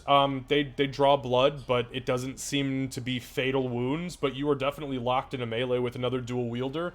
The dual wielder being proficient in dual wielding. Okay, that brings us to Doc. Meeple looks terrified. Doc. I'm gonna look around and see that Meepo's over there by himself. I'll use my hand crossbow to shoot at that. I'm sorry, at who? The one that's attacking Meepo. Okay, thank you. Yeah, you wake up, by the way. As you come to, you're on the back of a horse, literally, like, being fed a potion upside down. So in order for your hand crossbow to work out, say you'll have to use half your movement to stand up. That's fine, yeah, I'll stand up. Yeah. That's why I didn't run over there. Yep. Alright, so I'm gonna shoot. What's the range on a hand crossbow? Is it 30? 30. Okay, so I believe you're rolling at disadvantage. 5, 10, 15, 20, 25... Okay, I'll move then. Okay. Let's make sure, yeah. No, it's Okay. fine. I just want to make sure logistically that we're getting everything right. Yeah, no, I agree. I still had a little movement, so it's not a big deal. Mhm. Alright, so I'm gonna shoot now. Okay. Beautiful. Okay. Well, not so beautiful. So as this thing is taking the daggers, surprisingly, from Meepo, who is crazy, apparently, quite frankly, Meepo should have been a fucking dual dagger rogue. But you fire, and it just bends over ever so slightly as Meepo sticks it, and you see him stick him hard with both daggers, and your bolt just over and into the bush in front of him. Doc will growl, move forward the rest of my movement, and throw a dagger. Okay. It's an 18. Okay. Sorry, I'm just thinking of the logistics of firing a hand crossbow and a dagger in the same turn. You told me I could do it before. If you don't want me to, then I will take it back. Just trying to think of the logistics. Did you have that loaded and ready to go? Yeah, I have a dagger. I have a dagger ready to go, and I have the hand crossbow ready to go. From dying to standing up, your bolt wouldn't have fallen out of the hand That's your crossbow? call. I mean, if you Well, don't want it. I will say this: you had to have loaded that hand crossbow when you woke up. You would not have just been running around with a loaded hand crossbow. How would you have kept the bolt in? So no dagger. Okay. Okay. Does that make sense, or am I out of line? No, I gotcha. Okay. All right. That brings us to the only true combatant on this field right now. It will... Well, it will use its bonus action to attack Doc with the spiritual weapon. I don't think that hits. That's only 14. Hang on No, a second. I'm a 16. Hang on. I think I'm guessing here. No, +3. Yep, that's 14. Okay, so you see that spear. It literally has not moved since you went down. What the fuck was that? Jesus Christ, turn that down. So the spear swings, like lunges down at you, misses completely. For his action, though, he is going to start swinging again on Sheep. I believe that hit. Okay, so yeah, that is a 19 to hit She. And that's gonna be... So this guy has a special ability called Groomsh's Fury. And that is gonna be 9, 10, 11, 12 points of piercing damage. As he rears back with the staff, he lunges forward, and when he hits you, you see that the staff was actually hiding a spearhead underneath the skull, and it punches through and into your gut, and he just begins to spin the spearhead, kind of scrambling your insides. So that's going to be, 9, 10, 11, yeah, 12 points of piercing damage. And that will end his turn. She.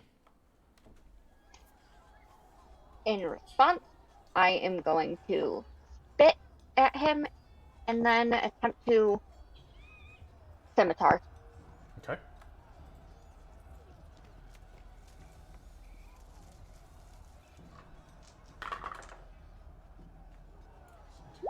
Yeah, I cannot roll worth anything to hit.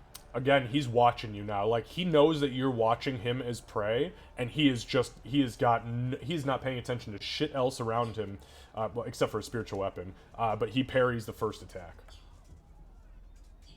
Let's see if he was watching the other blade. Definitely not watching that second blade. He tries to parry it, and you feint and just come up at him with a good slash for 4 points of damage. Okay. Yeah, you slash him. It's pretty minor, but it wounds him. All right, Beaufort. All right. I'm gonna go ahead and use. Let's see here.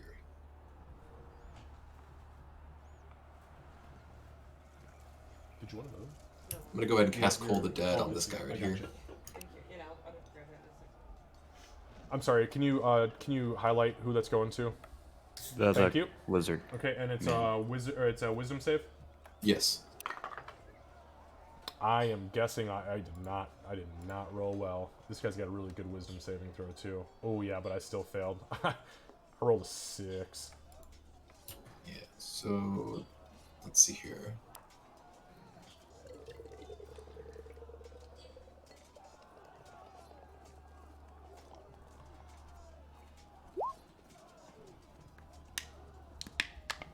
Now that's a lot of damage. People scoff at cantrips, but they really, if and when they actually hit, they can be pretty effective. I do not scoff at cantrips. Especially at level 5.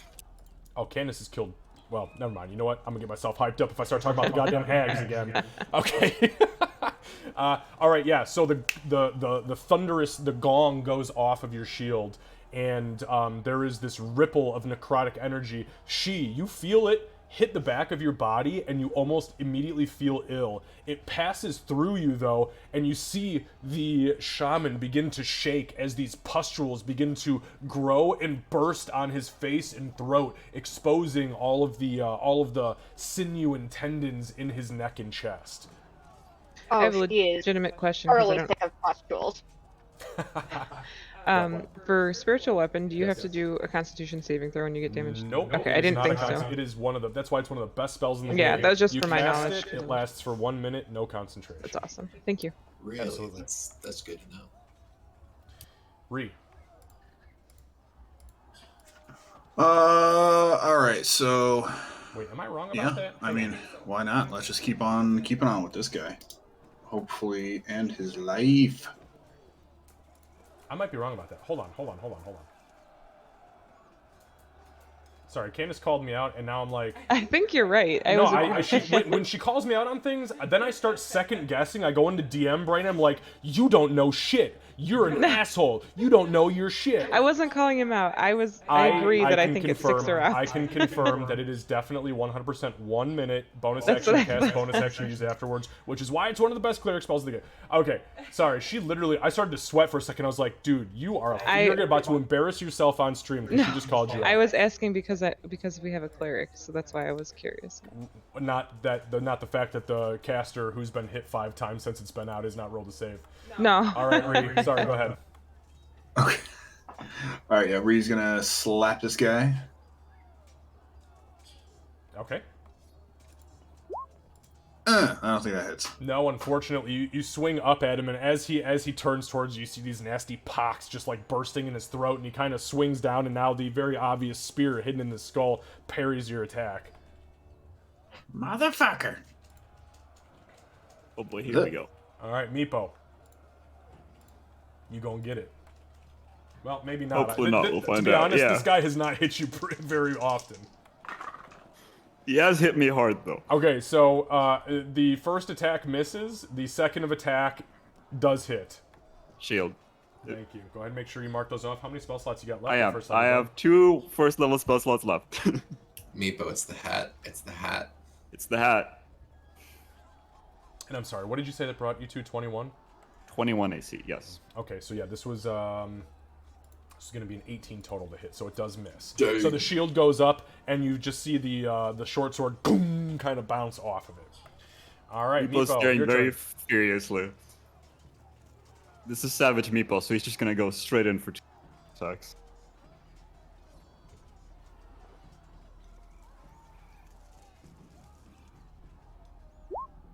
That one doesn't.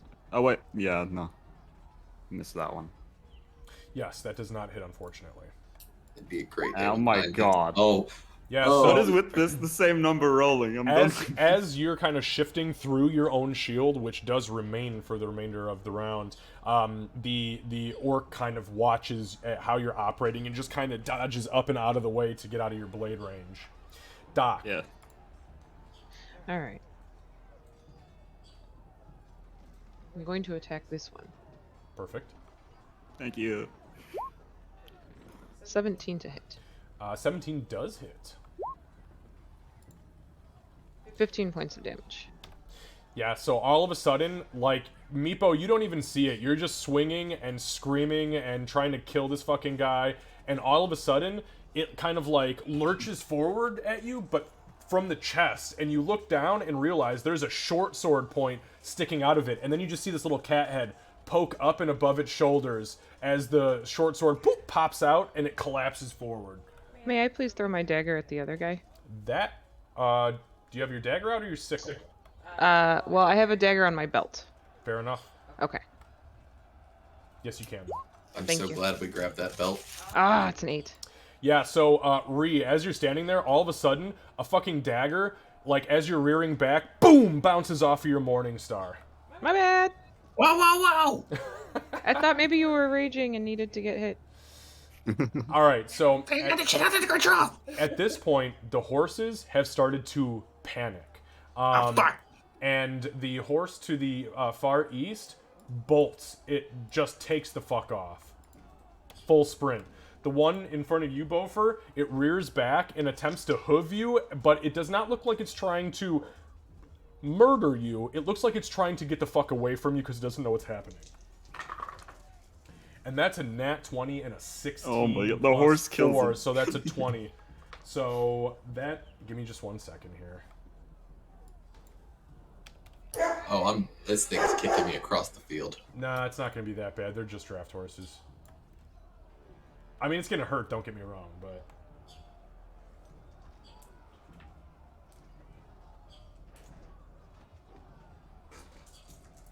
Just think, your mom's gonna watch you get stepped on by a horse and knocked the fuck out by a horse. She also saw me save someone, so that's good. That is 24 points of bludgeoning damage. Oh yeah, right across the field. None.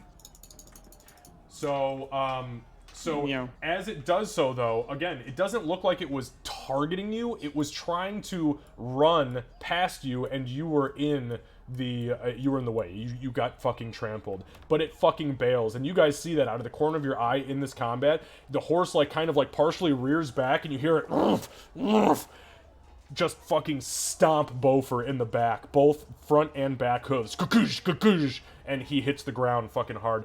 Bofer, how many hit points did you have starting I out? had 9. 9. You have failed 2 death saving throws, as the back set of hooves would have hit you after you were already downed, because the first hit was the crit. Understood. Okay. She. She is not doing the pustule thing again, so she's going to like kind of jump back, and reflex, and she's going to grab an arrow, knock it, and I know there might be an attack there, but Oh, absolutely. yep, knock an arrow. Okay, yeah, that's a 20 to hit you. Give me 1 second.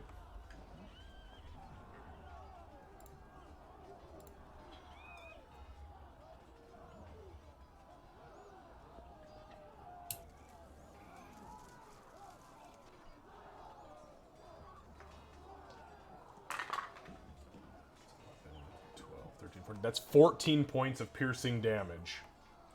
As Okay. you begin to, backpedal, it lunges out forward, kind of almost in this, like, really deep yoga swan lunge, and it catches you again in the abdomen.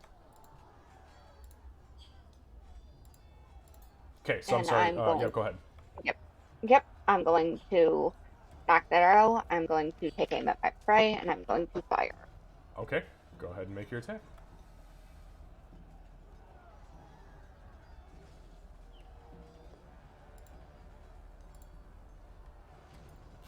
Oh yeah. I Oh, also goddamn. have Jesus. I also have 2 new abilities. I've got the Piercer critical hit, I've got Savage Attack, and I've got a reroll. Wait, Or whoa, whoa, whoa, whoa, back up. Piercer hit Savage. What the fuck is this, and where did it come from? It's my when I had leveled. The Piercer is when you score a critical hit that deals piercing damage to a creature, you can roll 1 additional damage die when determining the extra piercing damage the target takes.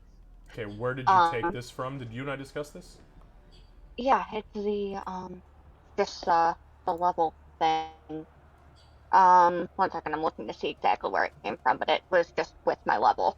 No, that's fine. Was it part of your class, or was this a feat? Yeah. No, that's the feat that I'd done. Okay.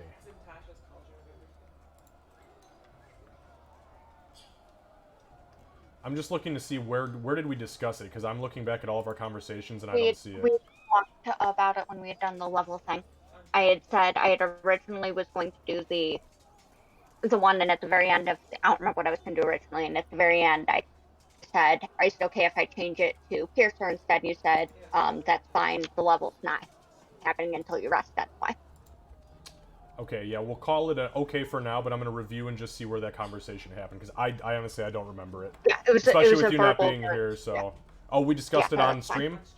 Okay, Yeah. perfect. That's actually even better, because that allows me to go back on stream and check it out.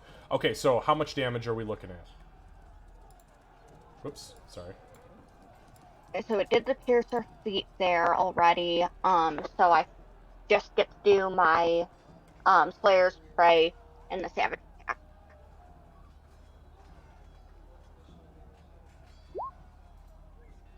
And I'm sorry, where did the Savage Attack come from? The Savage Attack is the half orc. And what does it state? I'm looking for which tab it's in.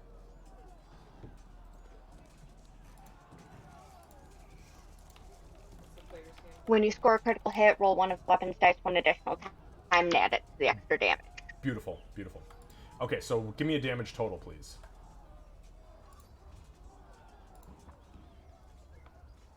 This guy don't have a whole lot left, so...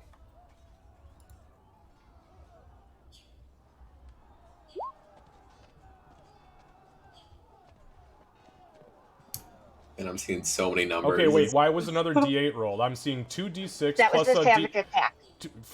Okay, so Savage Attack is a D8? Why? And why is there Because 2d6 it's the being rolled? extra- The 2d6 is the Slayer's Prey. which is 2d6 my for bonus. Slayer's Play? It's the 1d6 from the crit. Okay. The extra d8 was my Savage Attack, because that's 1 extra weapon die. Okay. And then the rest of it is the normal. Okay, so you're telling was me that 7. with this one attack, we're looking at 18 plus... That's 18, 18 and 22, 24, 31 points of damage? It's the 18 and 7, I think. Okay, because I'm seeing a Piercer feat. Just tell me how much damage you did. I need you to be able to calculate that for me. That's Because 25. you're just telling me there's way too much here, because I'm counting like 30-something.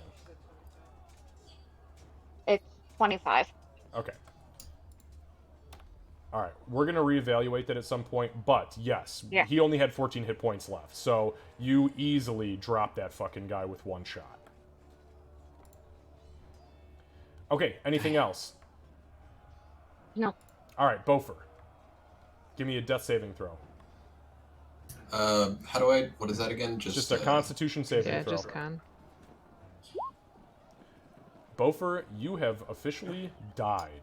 Oh, I did. Oh shit. So, nobody knows this yet, but what I need you to do is start counting turns for me, okay? Got Actually, you know what? But I think you're the only healer here, so it may not matter at this point as far as Revivify is concerned. But You know, I was going to do it, yeah. you breathe out heavily, and we will discuss that further in just a moment. Ree. Oh, wait, I'm sorry. You know what? Hang on. I apologize, guys. That was the last fucking guy on the field. There is no active combatants here. I don't think that there is any reason for us to stay in initiative order at this point. no. Doc would run over and try to Okay, use give me one her. sec. Okay. Sorry, I'm trying to get rid of this shit on the field here.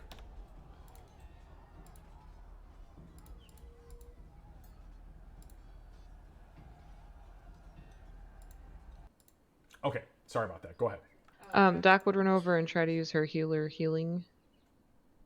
So Healer it's heal? gonna take one charge of my healer's kit, unless you let me do a medicine check first. But she would just try to do it to heal him. So Yeah, I mean, if she's just gonna do it instinctually, that's a Yeah. you call, player call. Sure. Okay, yeah. So you use a charge on your healer's kit. You flip him over, and you begin to stuff bandages, and you begin to pour poultices into the wounds. You see some of the compounds start to smoke just ever so slightly, and as you kind of finish, the process, which takes about 8 to 10 seconds, you kind of look down at him, and you realize that his pupils have gone completely almost completely to nothing. They're pinpoints. And that's when you kind of look at his chest and realize he's dead. I'm gonna look up at his mom and just holler, "Are you a healer?" What language? Common. Okay. She kind of looks back at you over her son, who she just watched get fucking annihilated by a horse, and she kind of calls out, No, I'm not a healer. What happened to my boy? What happened to my boy? And she begins to just fucking scream, and you guys hear it echoing around you. I'm gonna run over there and try to pick the lock, I guess. Okay, I'm gonna have you hold right there since you had Sure. taken an action. Is anybody else doing anything at this point? Ree, you feel the rage kind of fade from you, and she, obviously, your quarry has. Well, you punched a fucking hole through his chest, so he's good. So what are you three doing? So sorry if I'm taking charge, but Meepo would instantly just run over at she and I guess tackle her with Oh. a hug. Oh, I was like, are we still in Yeah, combat? not- Yes! Yeah, Yes! roll initiative. Go, Meepo. we ain't daggers. done. Round 2, No, bitch. he'd hug her Okay. and be like, Meepo, glad you are back. She He doesn't care if she's angry. He's not looking. nope, she freezes. I don't think she's ever been hugged. Probably not. Neither is Meepo. Actually, what she's going to do, she's gonna freeze at first, and then she's going to kind of gingerly pat him on the back and mutter under her breath and heal. Okay. She gives good hugs. What level? Is it just level 1? That's all I got. Okay. So, Meepo, as she's kind of touching you, you hear this weird language that you've not heard before, but it's clearly an incantation. Regardless of what she thinks she's saying, there is this incantation, and all of a sudden you feel her hand get hot and then freezing cold, and you're like, what the fuck? All of a sudden you look down and realize that some of the slash wounds have like flash frozen, and your scales have regrown. Well, that's a good fucking heal for level 1. People don't want you to leave again. Well, we're gonna need to leave fast. Yeah. Is there anything we could do for Bover here? Is he? I know you guys had that booyah, that special booyah for him. I will be right back. I'll let you guys discuss this. Shit. Doc's gonna yell over her shoulder, "Check his scrolls." Oh yeah, I guess then yeah, she'll root through Bofer's body to see if he's got anything on him. Let's see. She wouldn't be able to read any of it, but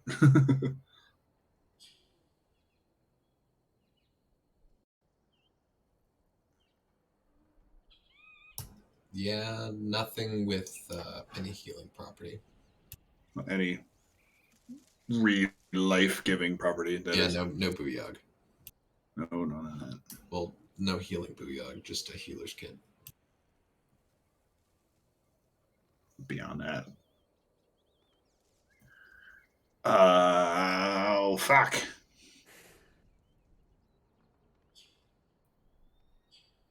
Be interested to see how far the next town is.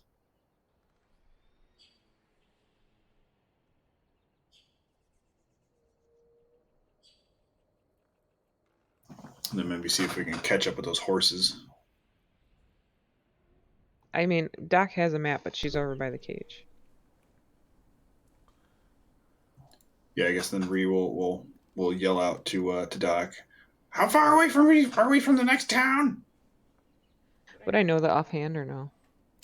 Sorry, ask the question. How far are we from How the far- next town? From Yeah, this was it point, Middleton? yep, give me just 1 sec. Let me pop open my map.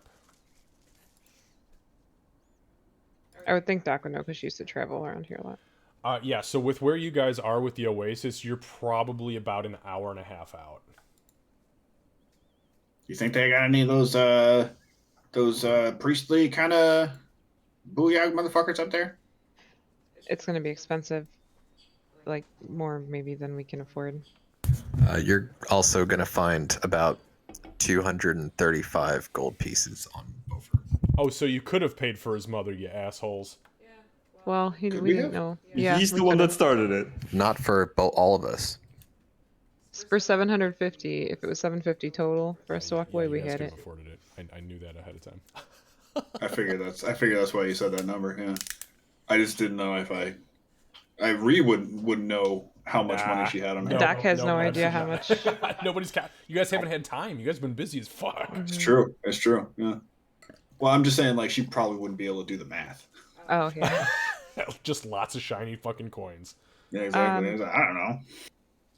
Realizing that, so at this point, the urgency to get her out of the cage is really just to make her shut up. Do you have a key to this? Meepo can help. Would I know where the keys normally are, or Oh, since probably I- on the highest ranking officer. So probably the Centaur. The frozen centaur. At this point, he has unfrozen and has just slumped to a pile on the ground. But yeah, he's still pretty cold. Get it Yeah, because he's I'm dead. going to Yeah. go over, and she's kind of moving on autopilot for it, but I'm gonna see if I can find a key. Yeah, easy enough. I mean, it's on the same spot that pretty much all lieutenants would carry a key for their quarry. You snatch it. As you do so, and as you begin to walk past Beaufort, you hear an audible whisper that you swear is outside of your own head, and you hear, "I can bring him back. Simply give me the command, Hunter."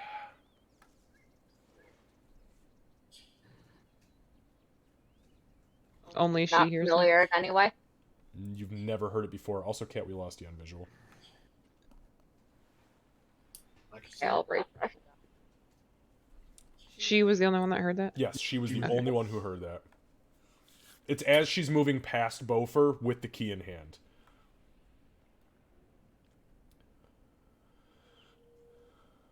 She's gonna like pause for like half a second, but then keep moving with the key. But I- Left behind like Charwin Beaufort. Oh, the turns of table. Okay, so she moves past Beaufort and has a key in hand. yes. So this dwarven woman, by the way, is absolutely sobbing uncontrollably. Her hands and her legs are bound in chains, and to the just to the north of her, there is another. There is a cloth bundle wrapped and tied. Doc, to you, it looks like somebody has died, and they've tied off like the head, the feet, the arms, and the waist. She, please release her. I need to figure out what we're doing with Beaufort. Are the horses out of visual range now? Are they just completely gone? Give me just 1 second here, and I just want to do a little math on their speed.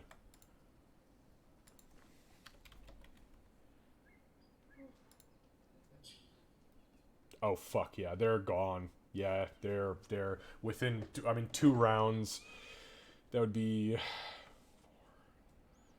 9, 10, 11, 12, 20. So yeah, they're probably like 600 yards ahead of you guys.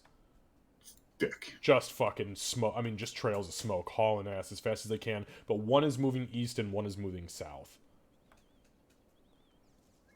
Fuck. Well, maybe we can catch up to the other one. The easterly one. No, I he's was pretty to heavy, catch so- one of the horses.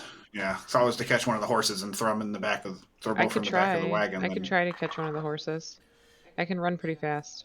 Doc, I'm Alright. sorry. Did you actually approach the body? Yeah. Bofors? Yeah. Okay, what? So you just unlock the cage and let the woman sit in there in? No, I irons? asked she. I said she. Can you please release her? Okay. And then yeah. And was that the plan then? You were going to release this woman? If she wants to let me anywhere near her, or if she doesn't like freak out with me going near her. She is literally sobbing uncontrollably like a woman who just watched her son get blown up. Yeah, that's fair. Yeah, I will unlock it, and then I am going to walk away, like off to the side, and I'm going to knock an arrow and just scan and be ready, because this is not going to stay calm if we stay here longer or much longer.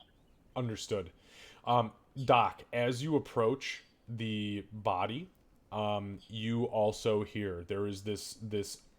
It's not otherworldly, but it is not associated with anything that is currently around you. It is audibly female, and you hear, "Time is running out.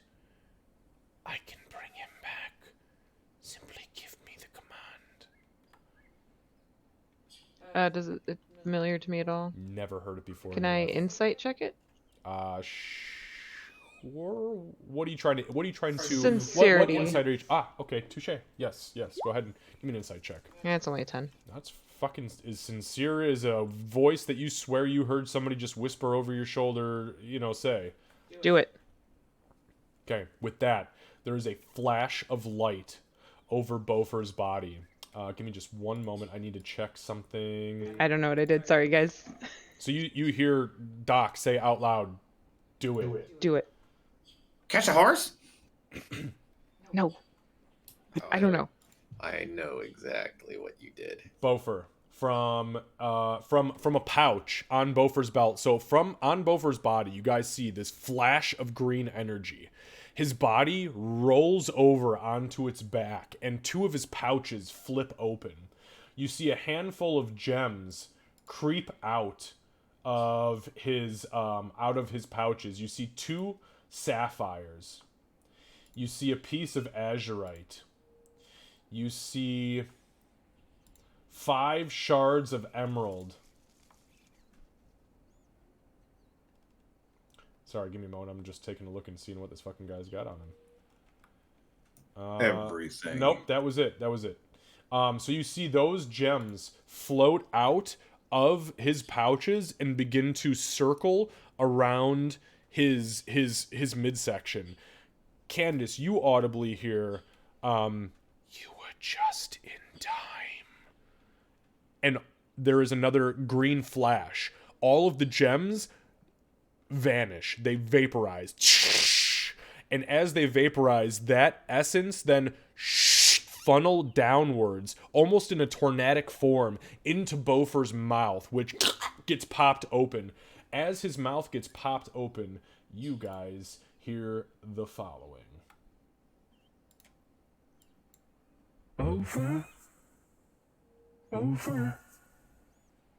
Is that you? I can't see you. I can't see you, Bofer. You left me to die.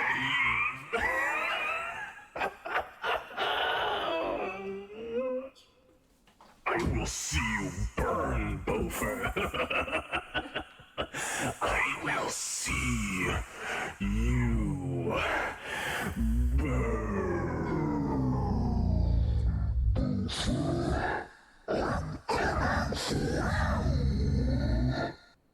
And as it ceases, those words emanating from his own mouth, audibly out loud, his eyes flash open with this burst of red energy as he... 1 hit point, Bofer, and you have 1 level of exhaustion. Added. People bolted halfway Yes. through that.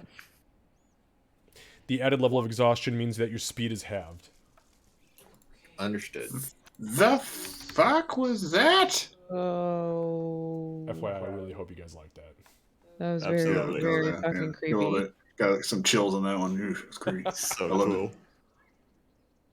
it. Uh, Also, Bofer, you heard that. You heard that as you were drifting through the nether, further and further into non-existence.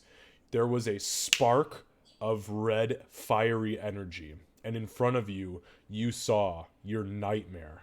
As your nightmare manifested, it spoke those words to you. And then it remanifested itself outside of your body on the material plane, and all of your friends just heard it coming from your mouth. As it finished is when you were coming closer and closer and closer to the light, and poof, you were awake. did that voice sound like the voice that was telling me that it would bring him back, or did it sound different? It sounded different. It sounded Okay. just like you heard it versus what I was saying. Okay. So very calm, cool, collected, I can do this, don't worry, I got it, versus what you literally just heard. But like it wasn't like, I guess what I'm trying to discern is, was it the calm, cool, collected version of the same voice that then went evil? Make an insight check. Okay. That's a 13. 13, pretty fucking similar. Oh fuck. Okay. Pretty similar. So, Bofer, You magic? when I was working in the medical field, there were some afflictions of the mind that kind of involved people having more than one personality, and I'm a little concerned that whatever that was has that problem. Beaufort's gonna start hysterically laughing as soon as he wakes up. Are we all going fucking insane now? What the fuck is going on? I don't know. At Something. this point, you hear babbling from the cage. What the fuck was that? Was that a fucking demon coming out, my boys? I can't. Hey, yeah, I it kind don't- of seemed like it. Yeah, I'm not gonna fucking lie. Beaufort, do you know what that was? He's just gonna keep laughing like uh even in death I cannot escape her. Who? She, Escape who? who do you think? I Your don't mom? know. My mother, she's over there. Yeah, I know. Sharwin. That was Sharwin? It's not Sharwin, but I believe it was what happened after Sharwin. She haunts me in my dreams. It's hard to eat. I cannot sleep. She burns me ever so slightly at night when I try to close my eyes. Well, she just brought you back to life. Whatever she is now, her name is not Sharwin. She loves to torture. And she did not want to let me go just quite yet.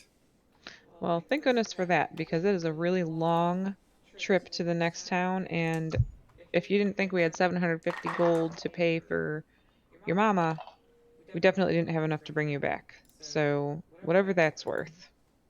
Boss, you're happy as fuck, and those horses are gone. That is true. Hmm. Your mom is over there, though, and I think that you're the only one that's going to be able to comfort her. You're right. I'll go speak to her.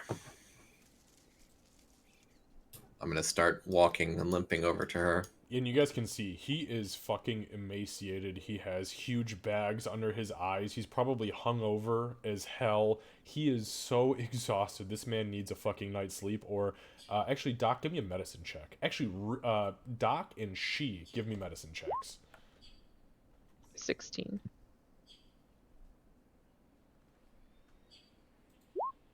Okay, both of you, being trained medical professionals, in some respect, for better or worse, if this man does not get legitimate rest, he's going to kill himself. He is driving himself crazy, and it is very obvious based on A, the way he's acting, B, the way he's talking, and the fact that he's been binging on alcohol, coffee, and nothing else.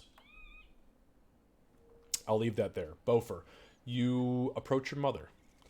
Clear as day, it is her. Behind her, again, you guys, anybody who's approached the cage sees that there is a bundle wrapped behind her in leather and cloth that has sinew ties around where a neck would be, feet, and a small midsection. So, Beaufort, you begin to approach, and she kind of looks out at you, and you see she's still bound in irons, but the cage door is open, and she kind of... Beaufort? My boy? Mother. He's just gonna look at her flatly and kneel. Why did you leave me? She begins to just weep uncontrollably. Through the tears, you hear, I'm so sorry. I'm so sorry. It wasn't as it might seem. I swear to you, after your father died, it was too much. I had to leave, and I knew that you could take care of yourself because you've got Moradin's protection, and I've got fucking nothing anymore, boy. I've got nothing. I have Mordine's protection now. Not when you were there. I am now his cleric, his priest. I don't know why, but after you left, something just happened. Poof. Just like that. He's gonna grab her face just like that. It just happened. Make an intimidation check.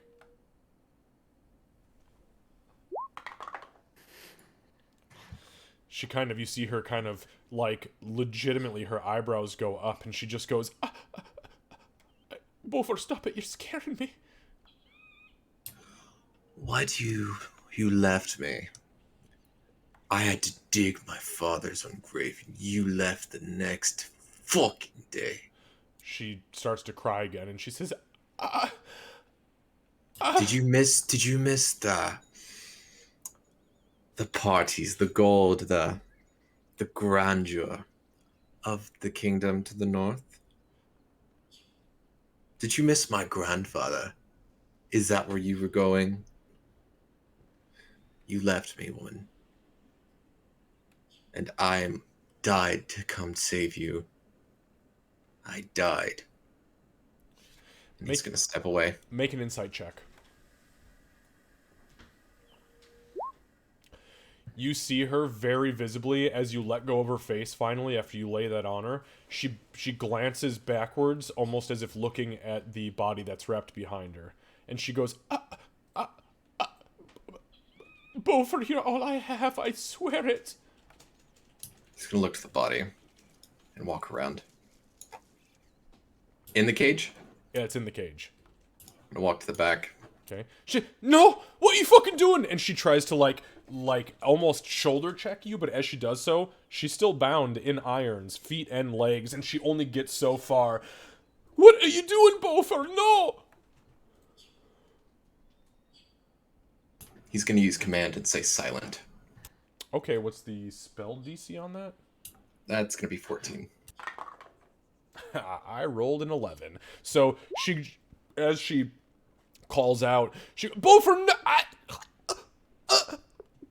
and she just kind of grovels in the corner, and she can't. You hear she's like screaming, but nothing is coming out of her mouth. Okay, Beaufort, what are you doing? I'm gonna rip the bandages open.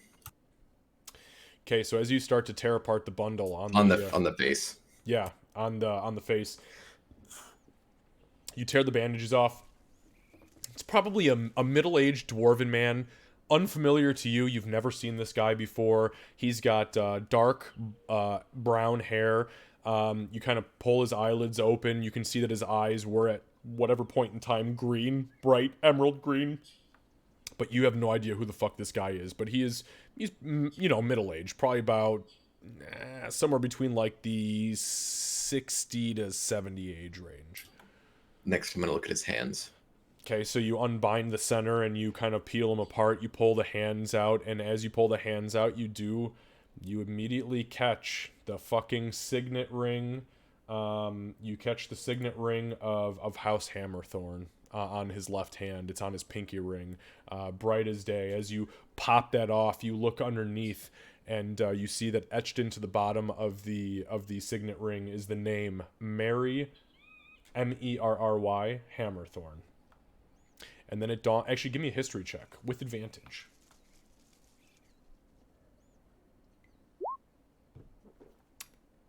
Thank God you had advantage.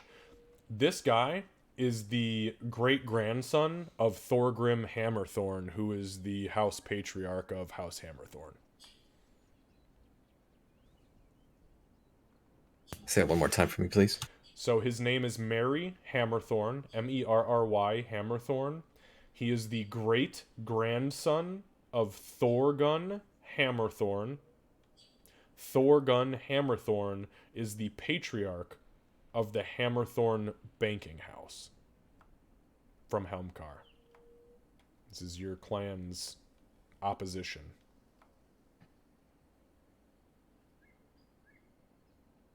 Hey, is everything all right over there, Bofer? I'm gonna just throw this out there. If you are this angry with her, why did we not just let them keep her and not have you die? Yeah, that's kind of where my mind was going too, man. He's gonna give them all death glares. Oh, he's learning from she. Look out! And at that moment, he's gonna snap and release his concentration on command and show his ring. And she kind of just she backs away as far as she possibly can. Just groveling. It's not what you think, Bofer. It's not what you think. He was just trying to help us reclaim the family's fortunes. I swear it to you. It was just your father didn't bring anything in, and I wanted better for you. I wanted better for you, Bofer. My father was a good smith, and your father married y'all together, and you always wanted more of me. I loved being a smith with father. So tell me, what are you doing with him? Make a persuasion check. With disadvantage, considering this situation is very strange. And you rolled very fucking good. Well, you actually making me have to roll d20. Oh, I rolled a nat 20. She just goes, She kind of looks at you and she kind of turns away. It's none of your business. I'm a grown woman and I am the matriarch of this fucking family, Bofer. Release me. You are the matriarch of this family.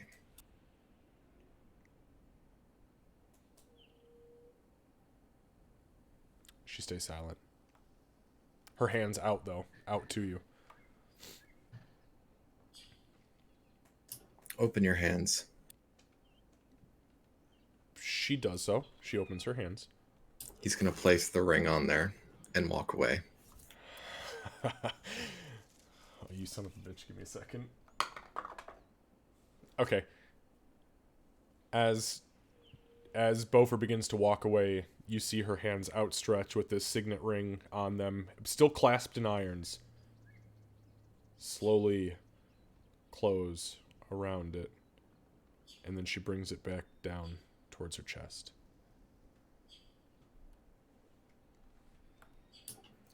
Release her. I've seen enough of her for today. Was he talking to me? I don't have a fucking key. I'm gonna walk to she.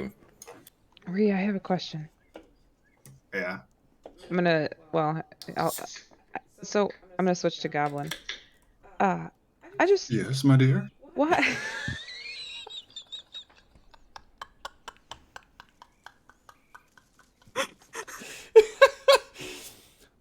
I forgot you do that. Oh, shit. So, just, I don't know. Okay. I feel like maybe because I'm taller, I'm not as angry. Like, maybe there's not enough space for all the anger with you smaller ones. Because Yes, well, the way I like to see it is the closer you are to the earth, the more potent your feelings tend to be.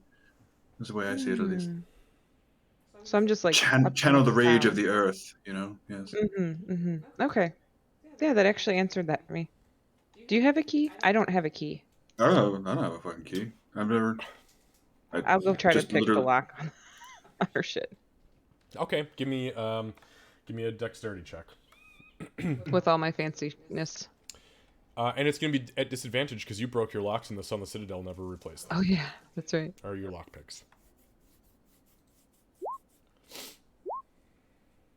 Wow, you are fucking good. So it's a 25. Yep, we'll just, for the sake of you being a fucking tabaxi, you stick a nail in there, you stick a claw in there to kind of make up for the busted piece of the lockpick and just cat your way out of it. And she kind of like, she doesn't even look at you, but as the locks progressively pop off, because there's one for her arms and two for her feet, one for each leg, she kind of breaks herself free. And she puts one hand, not the signet hand, but the other hand, she kind of puts it on you. And she just leans closer and she says, "Thank you for what you've done for me." And then you feel this small hand kind of hit your hand as she kind of turns it over, and she drops a small stone into your hand and stands up. And you look down and there is a small diamond in your hand. I'll close my paw around it. Okay. And is she walking like away? She kind of stands and looks at you. You're taking up the whole space in the doorway, so she doesn't try to push past you. I'll look down at her and I'll say, I didn't do it for you, but you should consider what you had, what you have, and what you want. And I walk away. Hold on. Give me a second. As you say that, as you begin to turn away, you feel a hand kind of grab at your hand, the same hand that has the diamond in it, and she says, "I didn't do it for him." And then she yanks you closer and nods backwards towards the body. She says, "I did it for Beaufort." And then she lets you go. I'll nod to her, try to show genuine understanding, and I'll say, give him time. Just give him time. She whispers under her breath, "When the time has come, find me in Helmcar at the Banking Central Station." We will. Godspeed. Do you need any water or anything? She looks around at the camp and she says, "I think that the slavers have provided plenty here. If you don't mind, I'll just take my leave."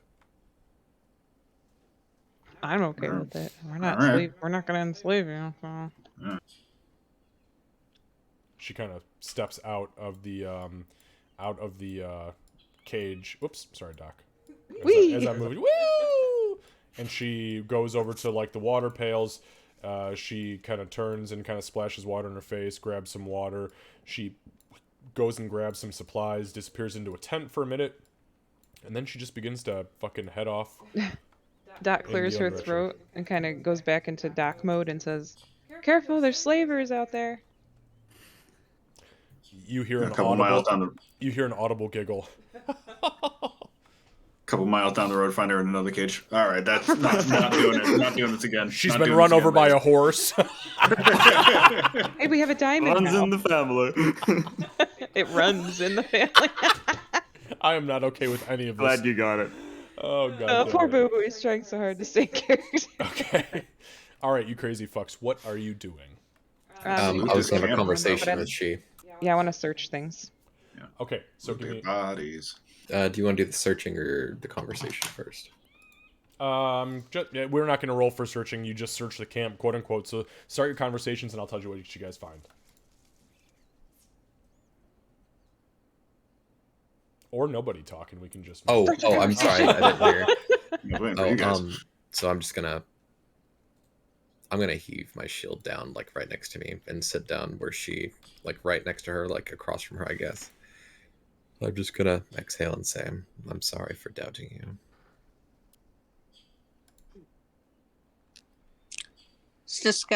She'll turn and look at him and raise an eyebrow with a, not say anything, but with a go on expression. He's gonna laugh and he's gonna say, it's been a long day. Well, I can't say that. I've been dead, so it's a new day for me. As you see, me and my mother are not on the best opinion. She left and without warning, so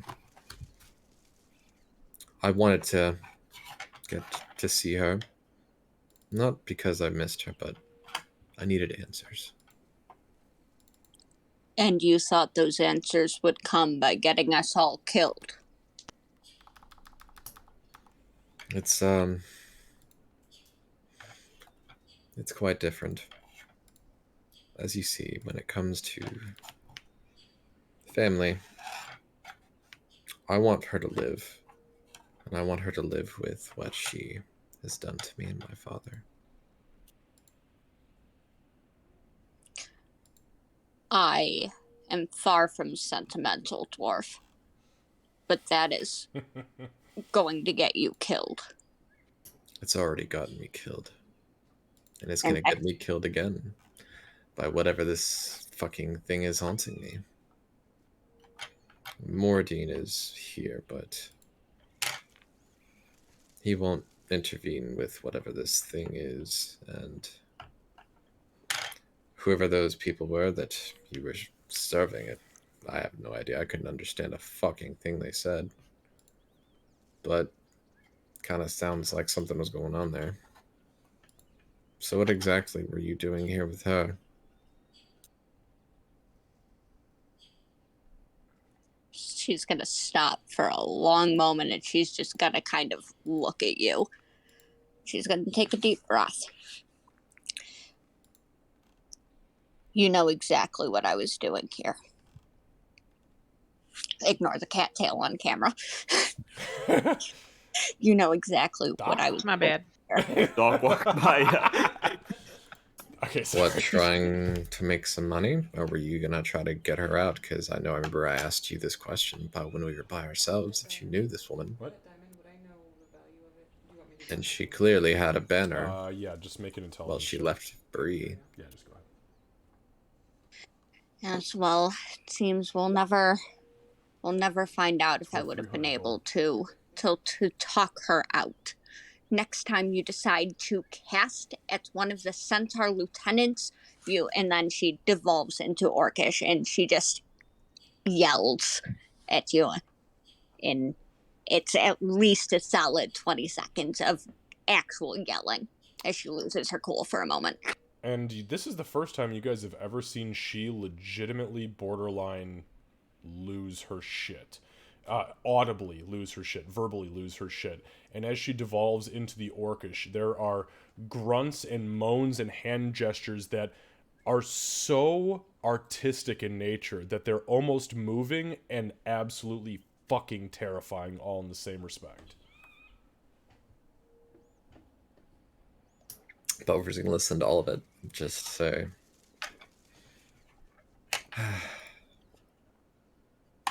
I'm already close to death, and you might be mad, but they are dead, and we are not.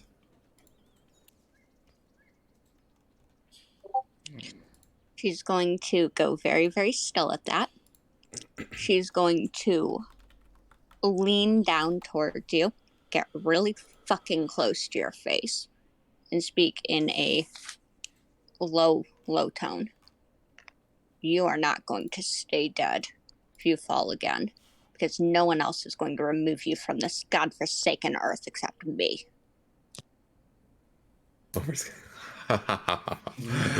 Yes. Now that is something that I can see. I'm gonna get quite used to you, Orc, or half orc. I don't know what are you half of anyway? That's actually a pretty valid question, because half orc or half elf just indicates that your orcish side and or your elven side are half of the deal. It is not always human. You could be halfling, dwarf, gnome, fucking Goliath. I don't give a shit. You pick. You have many sessions. You don't know how many sessions I've actually wanted to ask that question, and this is the perfect opportunity. Well, and sucks for your curiosity. She's going to straighten up at that and just give you a look. The half I am is still alive, and I prefer to keep it that way.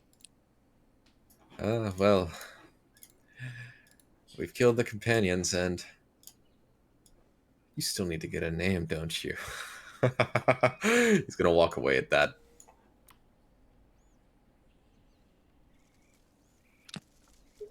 And I'm gonna let him walk away without comment, but I'm gonna raise my voice so the entire group can hear.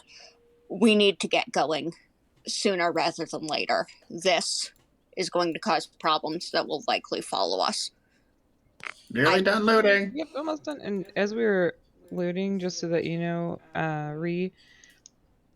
Doc would have taken a minute to look at the body, and you would have seen like almost a look of relief when she saw who it was.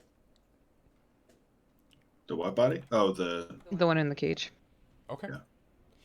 All right, so really quickly for loot, just so we are aware, I'm about to share everything with you guys. I'm about to share 2 things with you. Well, actually, like 3 or 4 things. First of all, you guys find mundane weapons and armor. The shaman was actually wearing a suit of ringmail, as well as carrying a spear, which was being used as some sort of magical focus, an arcane and divine focus.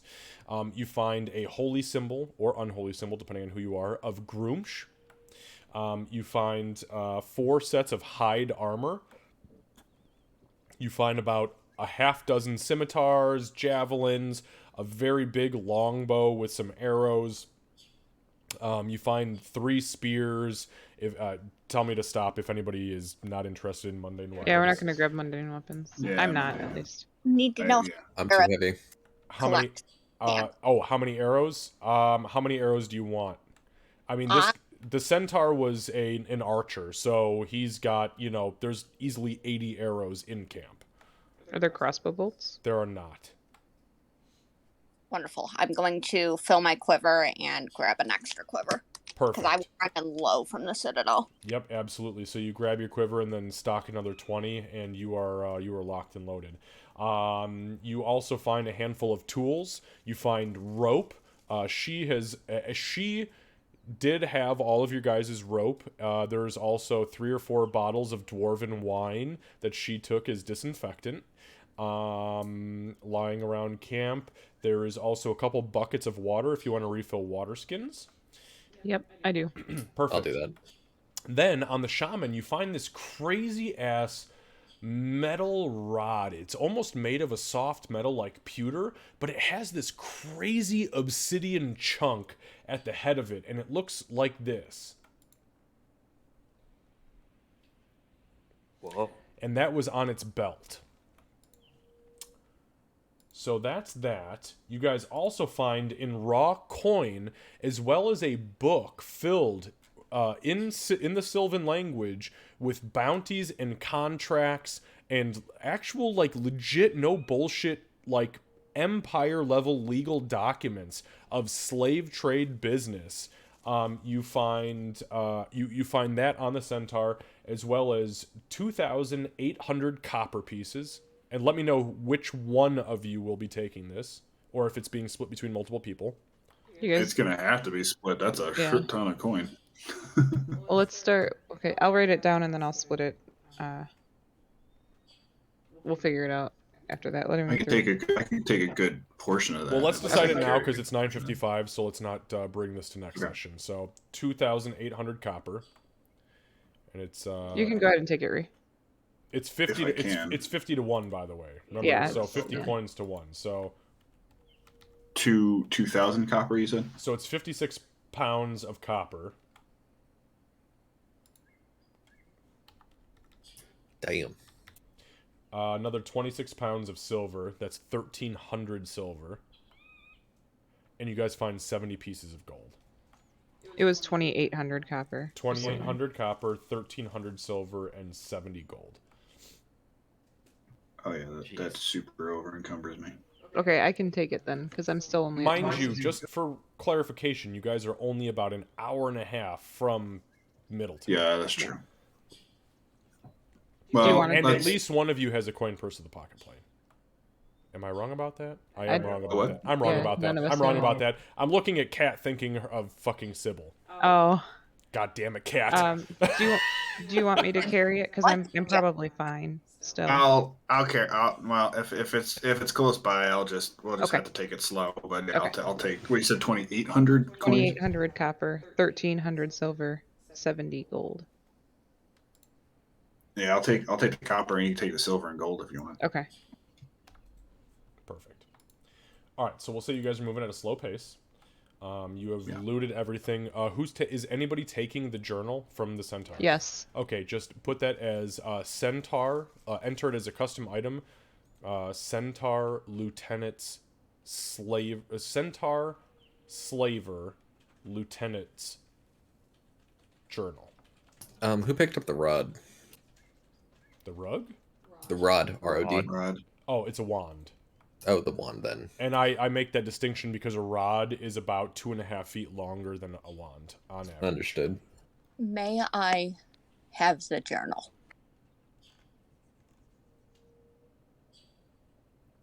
Doc thinks for a second.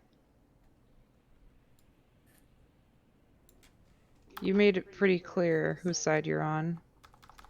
Let's keep that distinction as it is, okay? She's not standing threateningly. It's kind of like she's asking nicely. Pleading, almost. So, did she twitch? Did she dip her head as the slightest amount? 50-50. She'll Doc will hand the book over. Okay. So, very quickly, Kat, you, just for clarification purposes and for your background information, the Centaur was lieutenant rank. 3 of the orcs were core under the property sub-tier. And 1 of the orcs, which was the shaman, was a sergeant, which was actually 1 rank higher than you. So just so you've got that. So there was 3 core, 1 sergeant, 1 lieutenant in this slaver band. Okay. Where the fuck is Meepo been, by the way? He was hiding. Yeah, so if anyone walks to get water, there they are. Oh, then You'll we see, just like- saw him. Yeah. Yeah, you'll see Meeple High like cowering behind the wagon with like his head down, paws over his ears, Oh no, Meepo, it's okay. It's okay. They're all dead now. shivering. Yeah, it's safe now. You can come on out, buddy. He'll stay quiet but follow and come out, I guess. But he's gonna stay far away from Belfer. Oh, I'm scaring the shit out of everyone. Well, not scaring, but like erratic behavior. On that note, Beaufort, can you make a wisdom saving throw for me, please? Of course. Oh, and how much did that journal weigh, by the way? Negligible. Wait. Okay. Did Beaufort take that one too, by the way? I'll take it, sure. I'm sure I can't use it. Okay. Oh yeah, Meepo might be Alright. able to. Also. I'll walk up and give it to Meepo. Meeple is not gonna go near you. Okay, not later then. Sorry, Xavier. Oh, Yes. Go ahead. I figured I'd miss the looting because no one was gonna go near Meeple for like a while. But is there like a finesse weapon that Meepo can pick up? like a short sword or a scimitar? You know what? Give me a second, man. Well, there's plenty of scimitars. Most of these guys were carrying scimitars at least as side weapons. There was also a couple of short swords, which are finesse weapons. Actually, the guy who was, or the chick who was stabbing the absolute shit out of you was using short swords. And you'd absolutely go pick those up. Yeah, so yeah, the 2 short swords. Yeah, you're more than welcome. Help yourself. Short A swords or little- scimitars? I'll add 2 short swords. A little trophy he picks up from. She's having a bad influence. Now, just remember, as a sorcerer, I don't believe you are proficient in short I am not. swords. Nope, Okay, absolutely so not. just make sure your proficiency bonus is knocked out. Well, actually, when you Yeah. transfer your character over to the campaign, it'll be... it'll Yeah. Oh. Okay, so, for the sake of brevity, you guys have looted, you guys have gathered what you can, and I'm assuming that you're moving east towards Middleton. Is that correct? Yep. Yes. Okay, so it's 10:01, so we'll go ahead and we'll get ready to end here. As you guys, I'm gonna pull up. I'm actually gonna transfer you to the town of Middleton really quickly. Bear with me, so you guys can get just a view of what it looks like. And there are some main points highlighted that are kind of like the no bullshit / like easy to find points. That would be the Church of Paylor, the Garden Militia headquarters, 3 different sets of markets, as Middleton is it's right in the center of the entire continent. Everybody trades here. There are lots of markets, lots of stalls, lots of exotic wares. There is a fountain of Procon, who is the god of rivers and flowing water. And then there is a famous tavern known as the Green Lizard Gizzard. And then there is also a brand new alchemist shop known as Xavier's House of Hemlock. And that is in the southeastern quadrant.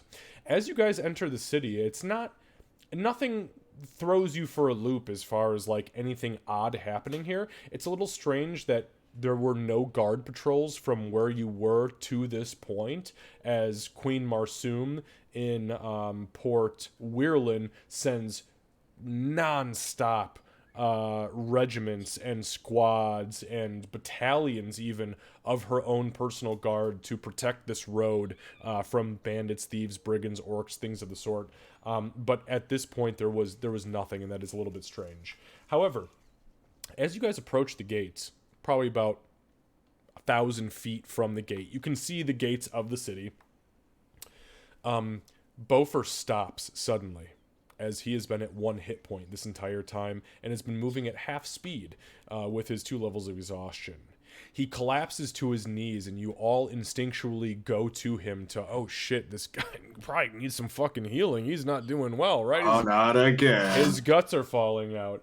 And as you guys kind of collectively grab onto him, his head cocks back suddenly, and his mouth opens, and you hear an audible as his eyes flash red, and you hear, Hey, you could leave me to die, Bofer. The choking, the smoke in my lungs, the flames on my body, my flesh crackling, popping. I screamed. I called out to you, Bofer. You left me to die. I'm coming for you. I'm coming for you, Bofer. I've clawed my way back from the furnace. I am vengeance reincarnated. And I will have mine. I will have my vengeance, Bofer. I will have my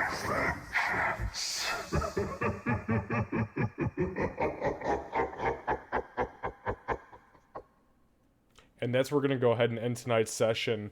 We will pick up here next week with everybody's reaction to Bofer's pseudo demonic what the fuck was that Nightmare fuel. situation. I hope you all sleep well this Boo Boo is week. not gonna sleep. And that is what you get for having a DM who specializes in voice acting. So we do weird shit here, folks.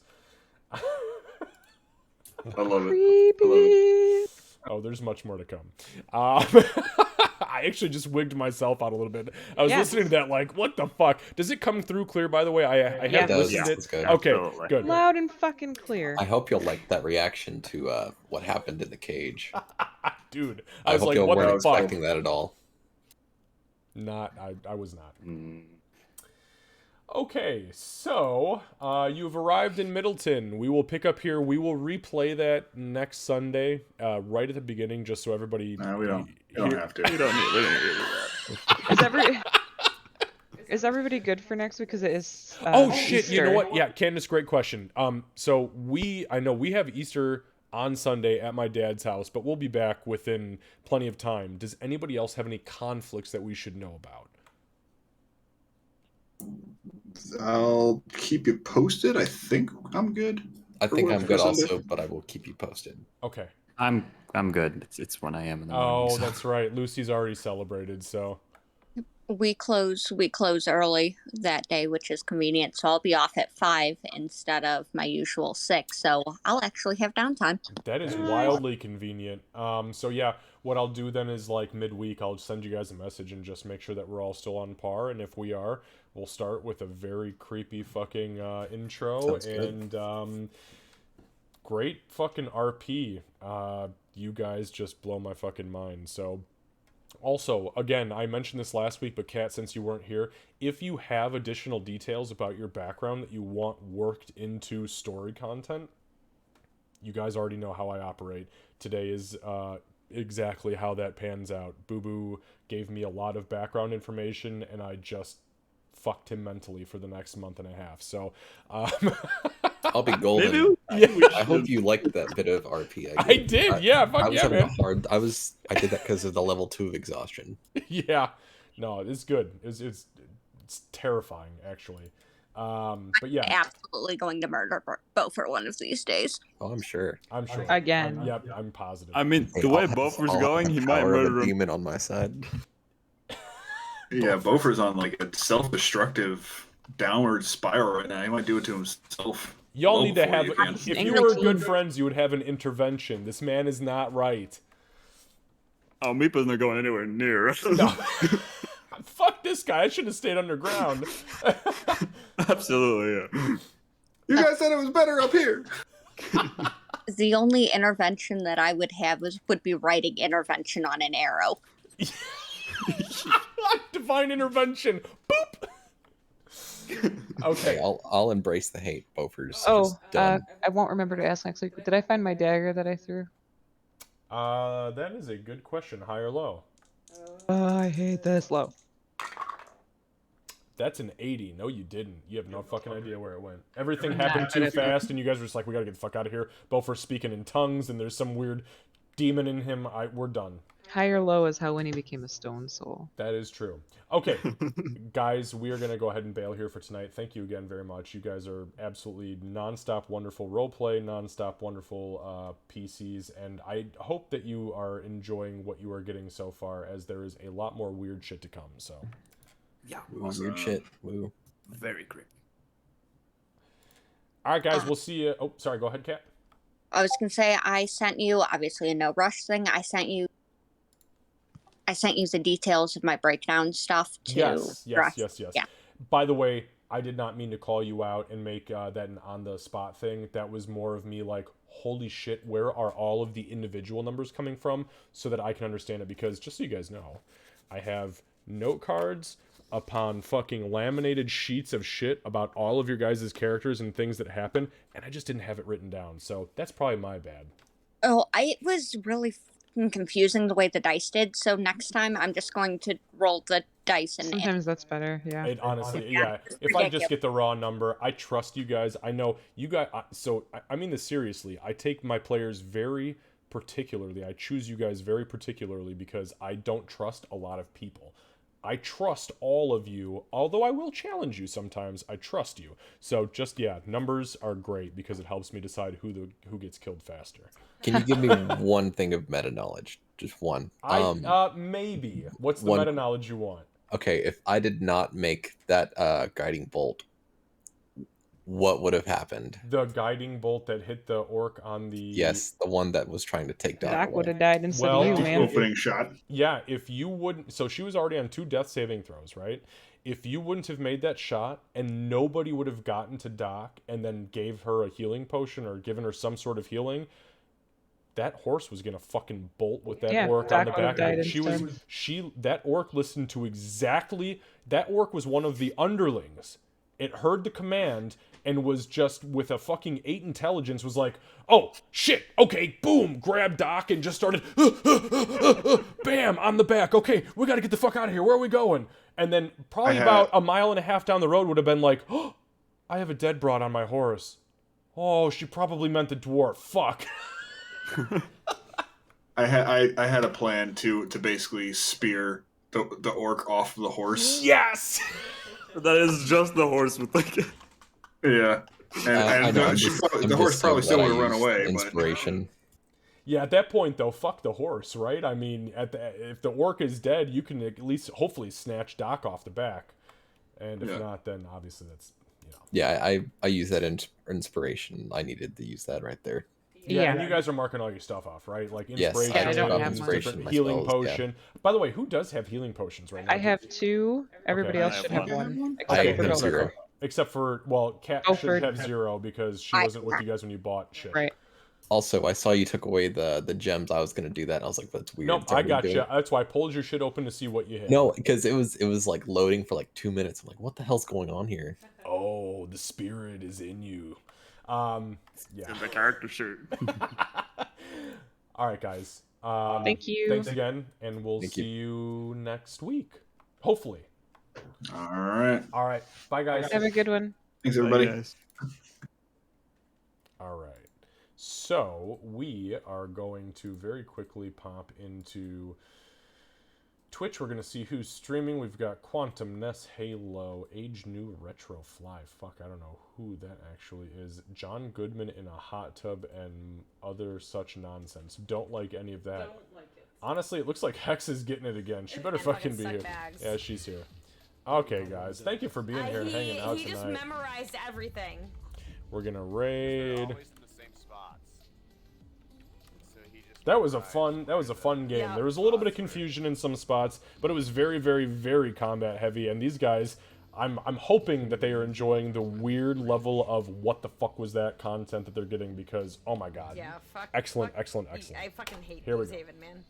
We're gonna raid Hex for tonight. So Xavier, may I ask a question in voice in like 2 minutes? I am logging off, Seru, but you can send me a message if you want, bud. And I only say that because, sorry, my kiddos, I thought I just heard my kiddos going crazy. Oh, I'm so glad you're here. I am so glad All right, we're you're gonna raid here. Hex. I Yeah, fucking Seru, hate I guess these, I'll let Aven. you ask a question, but then I'm out. All right, guys, take care of I am yourselves. so Here excited we that you go. are We'll see you here. on Tuesday for Candace's no, listen. crochet and show. By the way, bye bye. It is literally the worst island. Yeah, it's because he's in the living room, and we don't have our own spaces quite yet. Right.